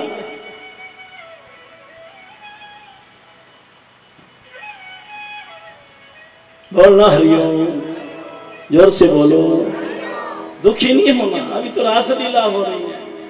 ये रासलीला क्या है? इस शरीर से ऊपर उठ करके उस चिन्मय लीला का दर्शन करना है। इस देह से ऊपर उठ करके आत्मा से परमात्मा का मिलन करना है। यह है चिन्मय लीला, क्योंकि वो भी सच्चिदानंद है, तुम भी सच्चिदानंद है। पर राजा को क्यों सुनाई जा रही है कथा? राजा को क्यों सुना? क्योंकि ये राजा की कहानी नहीं, ये राजा को सुनाई नहीं जा रही, बल्कि हमारे कल्याण के लिए इस कथा का उद्बोधन हो रहा है। तो हे राजन, जब गोपियां परस्पर भगवान के साथ मिल करके वो नृत्य करने लगी तो उनको बड़ा सौभाग्यवती होने का अभिमान हो गया। इंद्र को अभिमान हो गया, ब्रह्मा को अभिमान हो गया, गोपियों को अभिमान हो गया, नारद को अभिमान हो गया, हमको सबको अभिमान हो गया। अभिमान हो गया तो थोड़े दिन का मेहमान हो गया। बस भक्ति मार्ग में भी अभिमान, मैं बड़ा भारी भक्त हूँ, मैं बड़ी सेवा करता हूँ, मैं नहीं हूँगा तो कथा ही नहीं होंगी, मैं नहीं कहते मैंने चावल दिए आज, और फिर चावल ही बड़े दिखाने, आलो मेरे चावल, आलो मेरी दाल, आलो मेरा कद्दू। बोलना हरिओम। कद्दू भी ले आ रहे लोग आजकल, है ना। अच्छा, कद्दू सरकारी है, बेलना किनिया सरकारी, एक बेलना आई कद्दू ही कद्दू, कद्दू ही कद्दू, और ले आओ जी मेरे कद्दू, है ना, वो कद्दू। अरे भाई जो है भगवान का दिया, भगवान को अर्पण, पर दिखाना हमने जरूर होता है। ये भी अभिमान होता है। हमारे एक माई थी, कई बार हम उनके घरों में जाते थे, वो बेचारी शरीर में नहीं है, लेकिन भजन बहुत करती थी, 3-3, 4 घंटे बैठती थी। उसको पता था महाराज जी इतने बजे भोग लगाते हैं, उतने बजे ये रोटी खाती थी। और यहाँ पे आ जाए, जब कुटिया में आ जाती तो जब तक खाते थे तो रोटी नहीं खाती थी, ऐसा नहीं था। लेकिन जब उसने सेवा करनी होती थी, कुछ भी जो उसके पास पत्र पुष्प होता था वो किसी के सामने नहीं देती थी, दिखाना नहीं। मैं कहता सारे सामने मत्था टेक लिया करता, और महाराज जी उत्थे भी देना, इत्थे भी देना, दिखा के की देना, वहां भी देना, यहाँ भी देना। पर इन्होंने कद्दू एन बड़े खुले टोकरे चक्के ले आने, लो मेरा कद्दू। बोलना अरे करो करो भगवान, ये हंसने वाली बात नहीं है। आप ऐसा न करना, कर कद्दू लाना ही छोड़ दो, कल भी पुल्हारा होगा, परसों मत लाना। कहने का मतलब यह है, जब हमने करना है वो सब जानता है। पहली बात, जो तुम कर रहे हो पहले तुम्हारे अंदर वो पहले ही बैठा है, वही तुम्हें अच्छे रास्ते पर लाने की प्रेरणा करना है। पर बाद में क्या होता है, मैं आ जाती है, मैं आ जाती है, मेरा मन आ जाता है कि ये मेरे द्वारा हो रहा है, मैं कर रहा हूं, ये अभिमान है।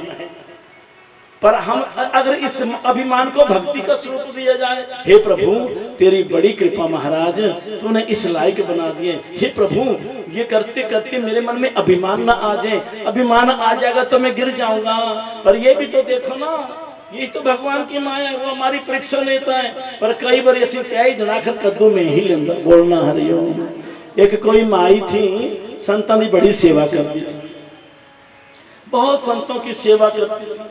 अच्छा, एक दिन की बात है, वो महात्मा के यहाँ भोजन कर रहे थे। बोले माई देखो हम तो आप पर बड़े प्रसन्न हैं, पर अब हम जाने वाले हैं। बोले आए हैं सो जाएंगे, राजा रंग का फकीर है ना, जाना तो सबको पड़ेगा। बोले हे महाराज, बोले तुसी चले आना तो मेरा क्या होगा। बोले देख माई, जाएंगे तो हम भी और तुझे भी जाना पड़ेगा, पर हमारा संग किया है तूने, तो इसलिए तुम भी उसी लोक को जाएगी जिस लोक में हम जाएंगे। तो एक किदवंती है कि बोले जब आए महात्माओं को लेने के लिए वो विमान तो किसी को नहीं दिखता, वो तो जो जाता है उसी को दिखता है और दूसरे को नहीं दिखता, क्योंकि इन चर्म चक्षुओं में देखने की ताकत नहीं है। भगवान कहते हैं इन चर्म चक्षुओं के द्वारा तुम मुझे नहीं देख सकते, इन ज्ञान रूपी नेत्रों के द्वारा। तो कहने का मतलब मैं पन दिल तो दूर हटा के कर सतगुरु दी सेवा। देखिए रासलीला हो रही है, दूर हटा के कर सतगुरु दी सेवा, सेवा करने से मिलता है 3 लोक दा मेवा। तुम्हें टुर जाना नी, तुम्हें टुर जाना नी, जिंदड़िए जो नहरां दा पानी। तुम्हें टुर जाना नी, जिंदड़िए जो नहरां दा पानी। सत्संग सुन लैनी बुढ़ड़िए मौज बतेरी मानी। सत्संग सुन लैनी बुढ़ड़िए मौज बतेरी मानी। सत्संग सुन लैनी मौज बतेरी मानी। सत्संग सुन लैनी जिंदड़िए मौज बतेरी मानी। सत्संग सुन लैनी जिंदड़िए मौज बतेरी नारी वाणी। उठ जाग सवेरे सतगुरु की वाणी। सत्संग सुन लैनी भोलिए मौज बतेरी मानी। सत्संग सुन लैनी भोलिए मौज बतेरी मानी। सत्संग सुन लैनी मौज बतेरी माया। इस जन्म में मेरी कर्म न कीता ना कोई गवाया। ओ कर बतियां तू दिन राती हीरा जन्म गवाया। ऐसे मारनगे बुढ़ड़िए पीन न देंगे पानी। ओ जम घबराओ नहीं, जब चलांगे तो ही पता लगना पर है गलत ठीक। से मारनगे जिंदड़िए पीन न देंगे पानी। से मारनगे माइस मुसला जम देंगे पानी।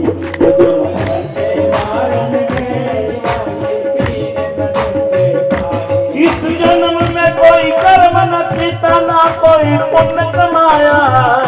कर कर बतिया तो दिन राती हीरा जन्म गवाया। ओ हीरा जन्म गवाया। लगा शुरू होना सत्संग है ना। हुण सत्संग सुन लैनी जिंदड़िए मौज बतेरी मानी। हुण सत्संग सुन लैनी जिंदड़िए मौज बतेरी मानी। अब बूटी जांदी मेरी महात्मा नाल जा रही है ऊपर कहाँ धाम में। किसी ने कह दिया ओ मैं स्कूटर हो जाऊंगी बोलना आ रही होगी। तो मंडली दी माइया कहन लगी अदियां तो इत्थे रह गई ना। जब जान लगी ले बूटी बाबे नाल जांदी पे महात्मा नाल। मैं एवें नहीं गई महात्मा नाल एवें नहीं।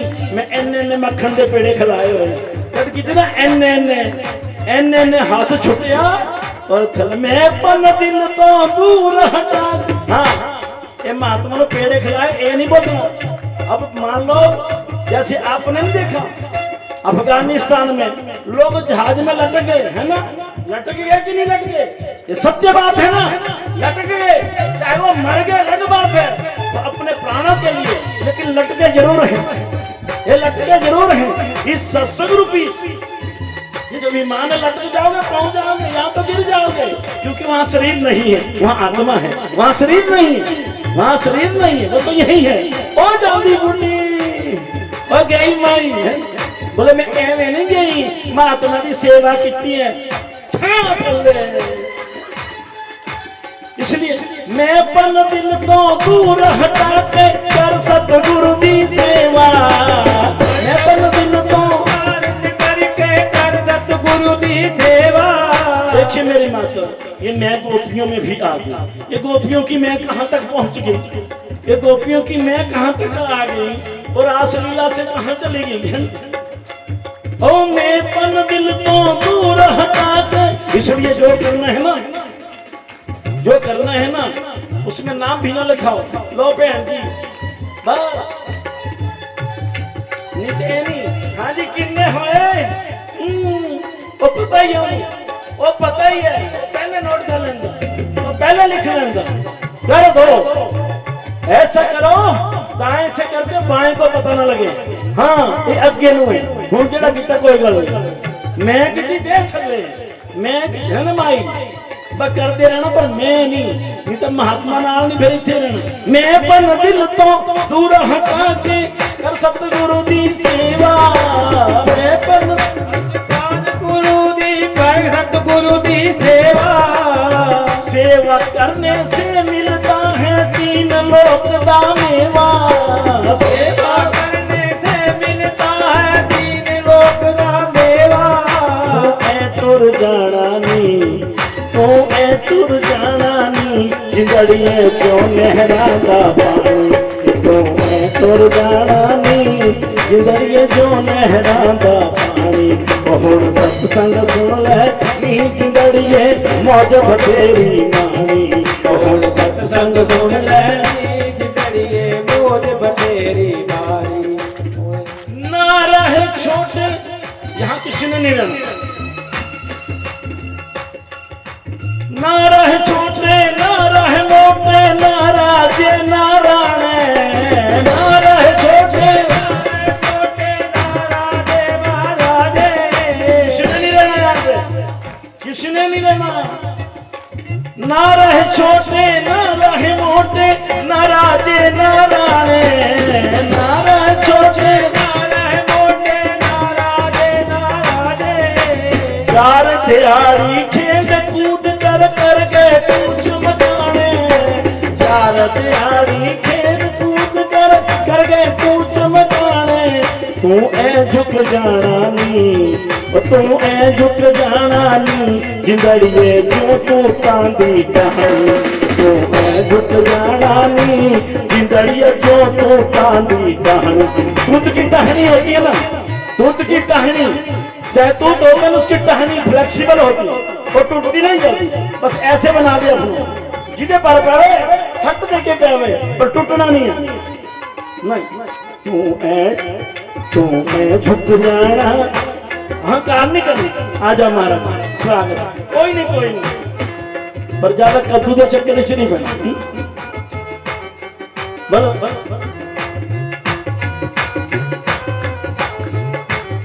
ये मैं पर, इसलिए तू ऐ झुक जाना नी, तू ऐ झुक जाना नी, जिंदड़िए क्यों तू कांदी टहनी, तू ऐ झुक जाना। विनम्रता, सत्संग सुन से भी नम्रता, सहजता, सरलता जब तक नहीं आएगी, फ्लेक्सिबिलिटी नहीं आएगी, लचीलापन नहीं आएगा, नहीं आएगा, आनंद भी नहीं आएगा, अकड़वाई टूट जाओगे। इसलिए न रहे छोटे न रहे मोटे, न राजे न राणे, न रहे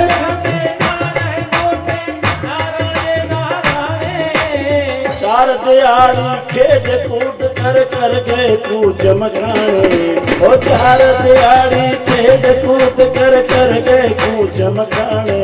तू ऐ झुक जाना नी, जब कोई आता है आओ जी, जय श्री कृष्ण, राम राम, जय सच्चिदानंद, नहीं तो कई बारी गुस्सा होगा, मुंह ही नहीं मिलाना। अगे बड़े सोहने लगते, फिर तो होर भी सोहने लगते जब क्रोध में आ जाते हो, है ना।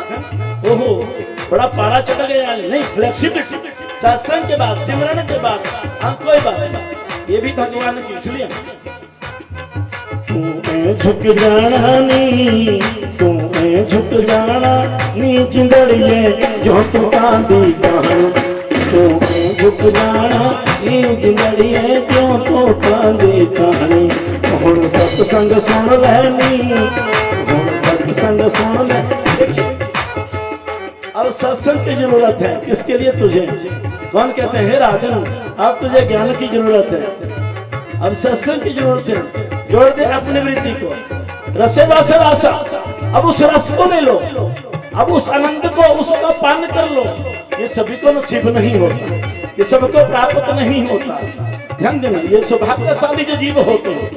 मैं भी हैरान हो जाता हूँ कि जब मैं बैठता हूँ तो करना कुछ हो तो हो कुछ ना। पर आ जाती है मैं की बात, तो जिसके जीवन में मैं आई, हाँ में सबसे खतरनाक बीमारी सबके मन में आई। जो भी नीचे गया है, जो भी गिरा है, मैं खिलाती हूँ ना, मैं नहीं खिलाती तो कैसे खाते? मैं खिलाती। अरे नहीं, तेरे को तो सेवा का अवसर दिया। अब मैं इसके ऊपर और बात करूं नहीं, आगे जाना है। मैंने कहाँ पहुंचना? यमुना के पावन पनिल तट पर, जहाँ रास हो रही। पर देखिए, कोई मार्ग की बात आए तो कहना पड़ती है, जिससे हमारा जीवन बनेगा, संभलेगा। जो हमारे को अभिमान होता है, करो भागवत, करो राम कथा, करो शिव कथा, करो सेवा, पर पता ना लगे, पता ना लगे टोकरे में क्या है, किसका है। ध्यान देना, यह से करना तो है ही नहीं, करना तो पड़ेगी नहीं। दुखी होके पर नहीं, प्रसन्नता से करो। शुक्र है मुझे सेवा का मौका मिला। इसी बहाने से दाने बनाने वाला वो, लगाने वाला वो लीला शुरू करी है। गोपियों को अपना सौभाग्य का अभिमान हो गया है। तीनों लोकों में हमारे जैसा कौन हो सकता है? जो ये हमारे हैं। भगवान का अच्छा लो जी, जिनके लिए इन्होंने सब मेरे होकर के अभिमानी हो जाए। भगवान खुराक परमात्मा की अहम है। भगवान कहाँ रहते हैं, क्या करते हैं, क्या खाते हैं? एक बार प्रश्न हो गया, भगवान कहाँ रहते हैं, क्या करते हैं, क्या खाते हैं? ध्यान देना। अब रासलीला करोगे, ये सुनो। भगवान कहाँ रहते हैं, क्या करते हैं, अरे क्या खाते हैं? तो प्रश्न खड़ा होगा। प्रश्न बड़ा पेचीदा है, पर चलो खुराक तो भगवान की अहम ही है, वो हमारा अहंकार था। नारद जी को अभिमान हो गया, बोले दो इतना भजन किए, इतनी तपस्या की, अब मैं कोई बात नहीं बेटा, ट्रीटमेंट जरूर करूंगा, इस बीमारी को दूर करूंगा। तो आइए, गोपियों को अभिमान हो गया, गोपियों को अभिमान हो गया। और जो है उसी वक्त तत्काल ही वो अहंकार का पर्दा आ गया, वो अहंकार का पर्दा बीच में आ गया। भगवान लगता है जिस चले, ऐसा लगा, अहंकार का पर्दा आ गया। है अंदर सूझे नहीं लानत ऐसी जिंद, है अंदर सूझे नहीं लानत ऐसी जिंद। 100 फीटे मुंह बोलो तो एक लानत बन गई। ये फॉर्मूला है इसका लानत का। 100 फीटे मुंह करना, एक लानत बन गई। अभी मेरे को नहीं पता कहां से फार्मूला आता है, बस यहीं बैठ के आता है, बाद में नहीं आता।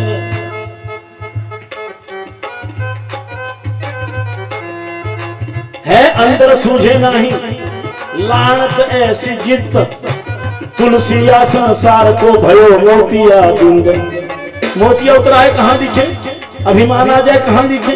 अभिमानम सुरापानम, सुरापान और अभिमान बराबर ना दिखे। माँ है, बाप है, भाई है, बहन है, गुरु है, कौन है?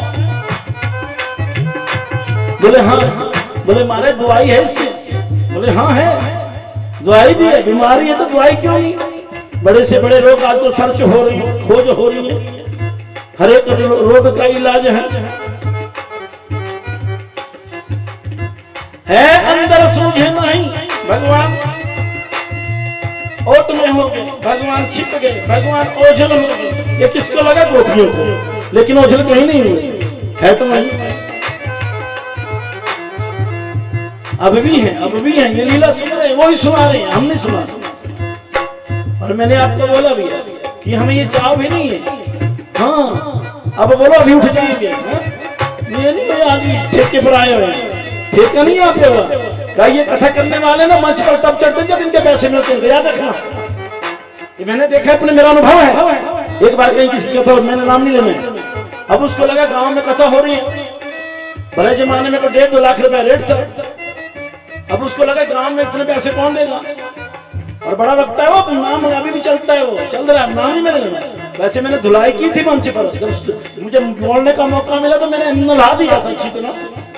पर मुझे जब पता चला वो कहने लगे कि भाई पहले पैसे ले लो फिर भागवत कथा शुरू करते हैं। अपने हाथ में रखा और सभी संगत के आगे कहा, बोलो प्यारे सजना गुरुमुख भक्तों लोगों, मेरे हाथ में क्या है। कृपा की बात करूं मैं, 10 पैसे की बात से कृपा याद आ गई मुझे। यहाँ सुखदेव सुना रहे हैं, राजन जो मैं सुना रहा हूं ध्यान से सुन रहे हो ना, राम जी सबरी को सुना रहे हैं, बोले सावधान। कृष्ण अर्जुन को सुना रहे हैं सावधान। यहाँ हम भी सावधान हो जाएं। ये मेरे हाथ में क्या है,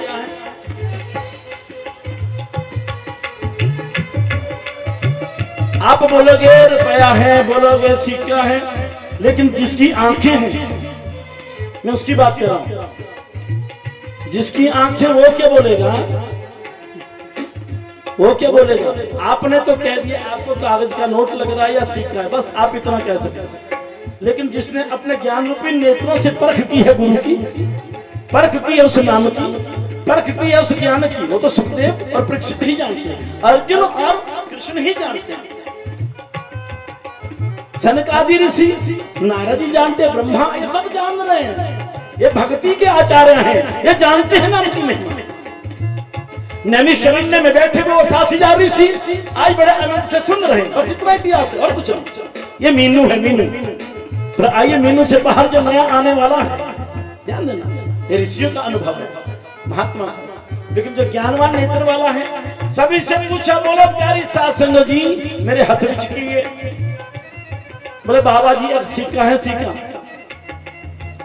बस कहानी कहानी। एक सिक्का है, नोट है, लेकिन इतने में कोई गुरुमुख बैठा था जो उस गद्दी का अधिकारी बना, फिर जो उस गद्दी का अधिकारी बना, फिर जिसको वो कुर्सी मिली, वो पद मिला, वो प्रतिष्ठा मिली। और वो क्या करता था, वो अपने आप को शो नहीं करता था, मैं बड़ा भक्त हूं, वो लकड़ी की सेवा करता, लंगर की सेवा करता और पीछे बैठ जाता, लेकिन उसके कान जो है उस वाणी को सुनते रहते।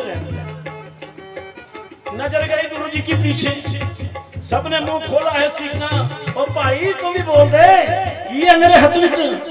हाँ, वो कहने लगे भाई, और भाई कौन था, उसका नाम था लेना, लेना भाई, जो गुरु अंगद देव नाम से बाद में जाने लगे। ध्यान देना, पहली पास आई गुरु अंगद देव।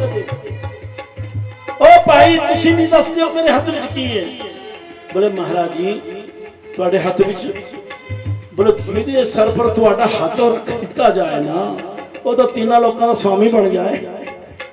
ਤੁਹਾਡੇ ਹੱਥ ਜਿੱਥੇ ਪੈ ਜਾਣ, ਜਿਹਦੇ ਸਿਰ ਤੇ ਰੱਖੇ ਜਾਣ, ਇਹ ਤਾਂ कृपा है। वरद हस्त जहां आपका, अगर आपके सिर पर किसी संत का वरद हस्त है, गुरु का वरद हस्त है, तो क्या होगा जी, 10 पैसे वाला मजा आना, रुपये वाला मजा आना, किस कृपा नाल मिल जाना। तुम तो उड़ जाओगे, तुम तो उड़ जाओगे। ध्यान देना, शरीर से नहीं, शरीर तो वहीं रहेगा, लेकिन तुम तो उस आनंद के, आनंद रूपी सागर में हिलोरे लोगे, हिलोरे लोगे।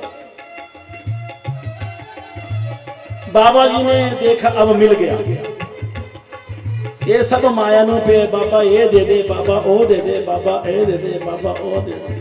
अब बाबा जी ने क्या लीला की, सत्संग हो रहा है, चर्चा हो रही है, बाबा जी उठे और चल सत्संग के बीच में। ये तब से सिखाया हमने उठना, मैं उठो, ऐसी बीन बजाओ और उठ जाओ, फिर देखता है कौन तुम्हारा। बाबा जी उठे और सारी संगत पीछे चल पड़ी। अब बाबा ने देखना है कौन मानते हैं गुरु को, कौन गुरु की मानते हैं, ये देखते हैं उलझे कहाँ हैं। ध्यान देना, तो जैसे बाबा जी निकले हैं, बाबा जी माया भी थे, माया उनके अधीन थी, वो अवतारी पुरुष थे, इसलिए बाबा जी ने माया को खेल दिया। थोड़ा सा निकले, यहां से निकले, थोड़ा सा पक्का पर्वत तक पहुंचे, जा रहे कीर्तन करते करते हरे राम राम राम हरे हरे हरे कृष्णा कृष्णा कृष्णा हरे हरे हरे राम राम राम जा रहे हैं। जैसे बाबा ने माया बिखेरी, आंखें फटी, राम राम राम राम बोल गए, ये तो दाम दाम आ गया, मजा आ गया, मजा आ गया। बाबा जी आगे निकले हैं और उन्होंने क्या किया, पैसे इकट्ठे करना शुरू कर दिया। बाबा शुक्र है महाराज जी ना, दिवाली आई, कुड़ी का ब्याह आया, करवा चौथ आई, धनतेरस आई, माल ठाल खरीदेंगे, लेकिन कुछ उस माया के चक्कर में नहीं पड़े, वो आगे बढ़े। वहां बागबान ने स्वर्णमयी माया नहीं, वहां सफेद चांदी कर दिया, चांदी ओहो, असी चंगे रहे उन्हें नालों का है, मजा इकट्ठा करने लगे। बाद में स्वर्ण और बाद में हीरे जवाहरात, और अंतिम पड़ाव में जहां एक पड़ाव रह गया, पंचम, ध्यान देना, वहां तक सब खत्म हो गए, उसी माया में सब खत्म हो गए, लेकिन एक बंदा बचा रहा, एक बंदा बचा रहा। जब गुरुजी ने पीछे देखा, ओ भाई तुम पीछे क्यों नहीं गए, वो भी तो चले गए, उन्होंने भी तो माल इकट्ठा कर लिया। ध्यान देना। अब गुरुजी को भाई क्या कहता है, बोले महाराज हे मेरी सरकार, हे मेरे मालिक, हे मेरे गुरुदेव, उनका कोई पीछे है, उनका कोई पीछे है, पीछे है तो ये माल था कभी इकट्ठा किया उन्होंने, मैं नहीं जानता, सब आपकी माया है, पर मैं आपका हूं। उनका कोई पीछे है, मेरे कोई नहीं, मेरा कोई ना सहारा बिन तेरे, गुरुदेव सामरिया मेरे। गुरुजी ने अंग से लगाया, गुरुजी ने अंग से लगाते ही स्पर्श करते सब कुछ दे दिया, और वही महाराज जी गुरु अंगद देव नाम से जाने लगे हैं। ये है भक्ति। यहाँ तो हमें ये चाहिए, इच्छे तक कद्दू चढ़ा के पता नहीं क्या क्या मंग लेंगे, बोलना हरे ये सुगरे खीरे नहीं आए, हाले खीरे होर भी स्वाद होंगे। तो गुरु अंगद देव जी ने उस कृपा को पाया, वो सीखा नहीं, वो कृपा है, ये सेवा नहीं कृपा है कि तुम सेवा कर रहे हो, ये कृपा है परमात्मा नहीं, तो कोई ना कोई रोग लगा देता, तुम बैठ नहीं पाते, कोई व्यवधान पड़ जाता, तो ये कृपा है। अंगद देव बने महाराज उस कृपा के अधिकारी, अर्जुन बने उस कृपा के अधिकारी जो भगवान ने ज्ञान दिया, सुखदेव के सानिध्य में परीक्षित बने उस कृपा के अधिकारी। ध्यान देना कि जब माँ के गर्भ में थी तब भी वो बचाने आ गया है ना, अब मुक्ति देने के लिए गुरु रूप में आ गया, गुरु रूप में आ गया, बोलना हरे। तो गोपियों को अभिमान हो गया, गोपियों को अभिमान हो गया। गोपियां क्या करती हैं, हमारे जैसा सौभाग्यशाली कोई नहीं, तो भगवान ने अपने आप को गायब कर दिया। सतगुरु इसके वेद है, अंजन है सत्संग, ज्ञान सिलाई जब मिले मिटे मोतिया बिंद।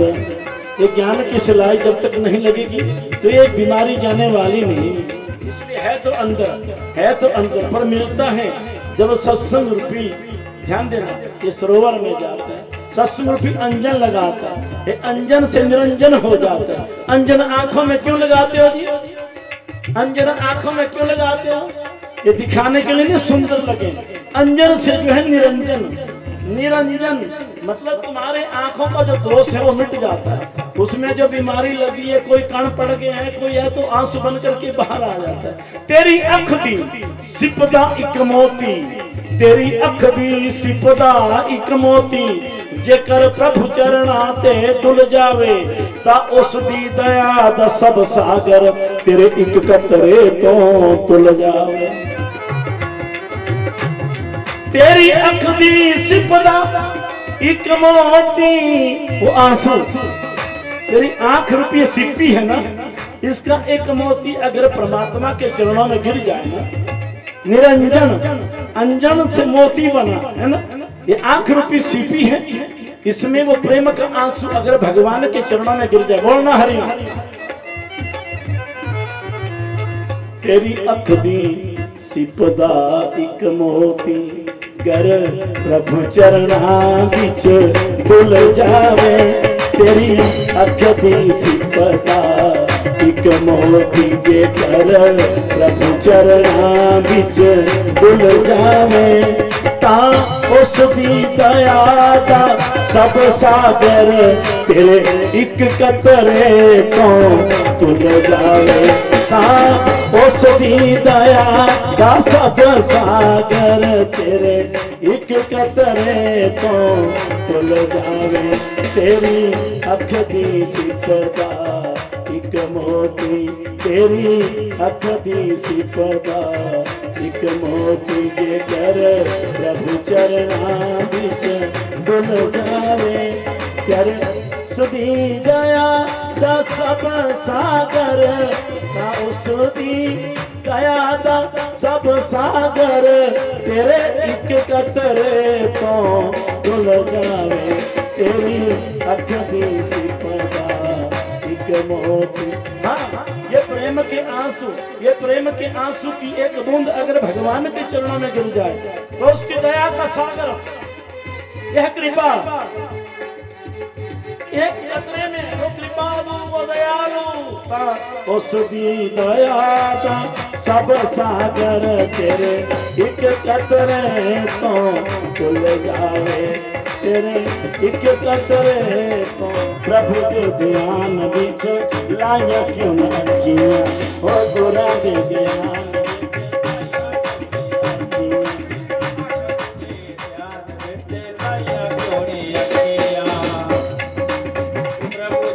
स्वागत है आप सबका इस भागवत कथा में।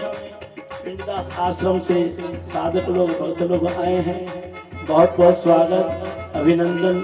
आप पधारे हो, यहाँ की शोभा को बढ़ाए हो, परमात्मा की कृपा बनी रहे। इस वर्ष ज्ञान की धारा गंगा बह रही है, आप आए हैं।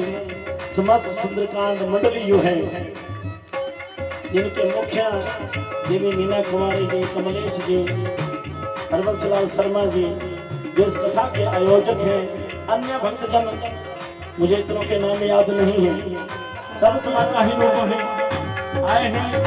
स्वागत है मंडली की ओर से, विराजिए। सुनिए, भक्ति मार्ग पे चले हो तो क्या करना है। तेरी अख दी सिफदा एक मोती तेरी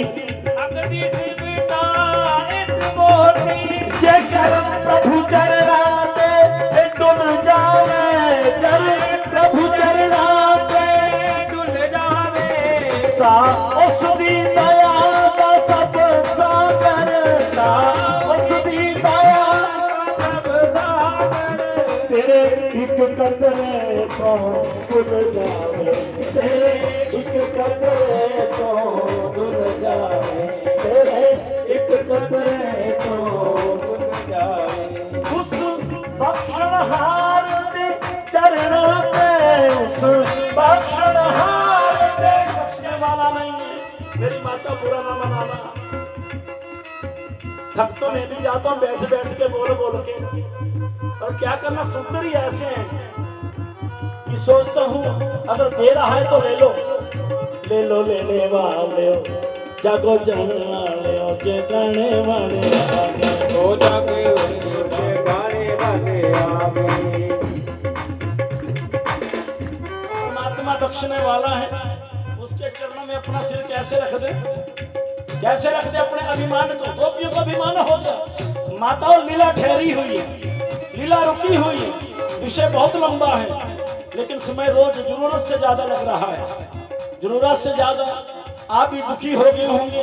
भैया शर्मा जी बाबा को दोबारा मत बुलाना, बहुत दिक्कत हुई। कोई बात नहीं, कोई और आएगा, वो भी मैं ही होऊंगा।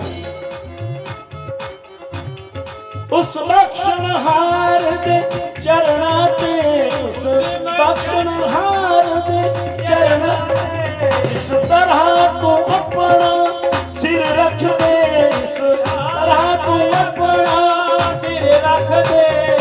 तेरे दिल दा शीशा वेख के वो, तेरे दिल दा शीशा वेख के वो सब गलतियां तेरियां भूल जावे, सब गलतियां तेरियां भूल जावे। तो दक्षिणहार है, तू तो भूल चलता है, इसलिए सागर कहता है तेरे दिल दा दा शीशा देख के वो मेरे दिल दा शीशा देख के वो सब गलतियां तेरियां भूल जावे ओ सब गलतियां तेरियां भूल जावे गलतियां तेरियां भूल जावे वो बख्शने वाला है कि तेरे दिल रूपी आईने को देख करके वो तेरी गलतियों को भूल जाए।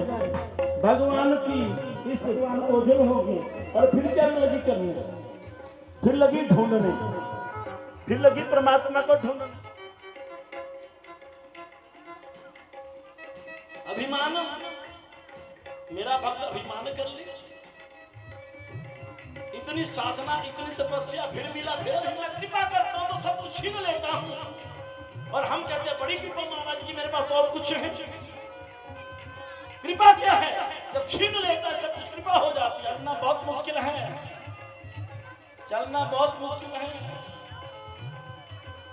खतरों के खिलाड़ी बोलना हरिओम, ये खतरों के खिलाड़ी उससे ज्यादा खतरे की गेम है ये। इसको सहज में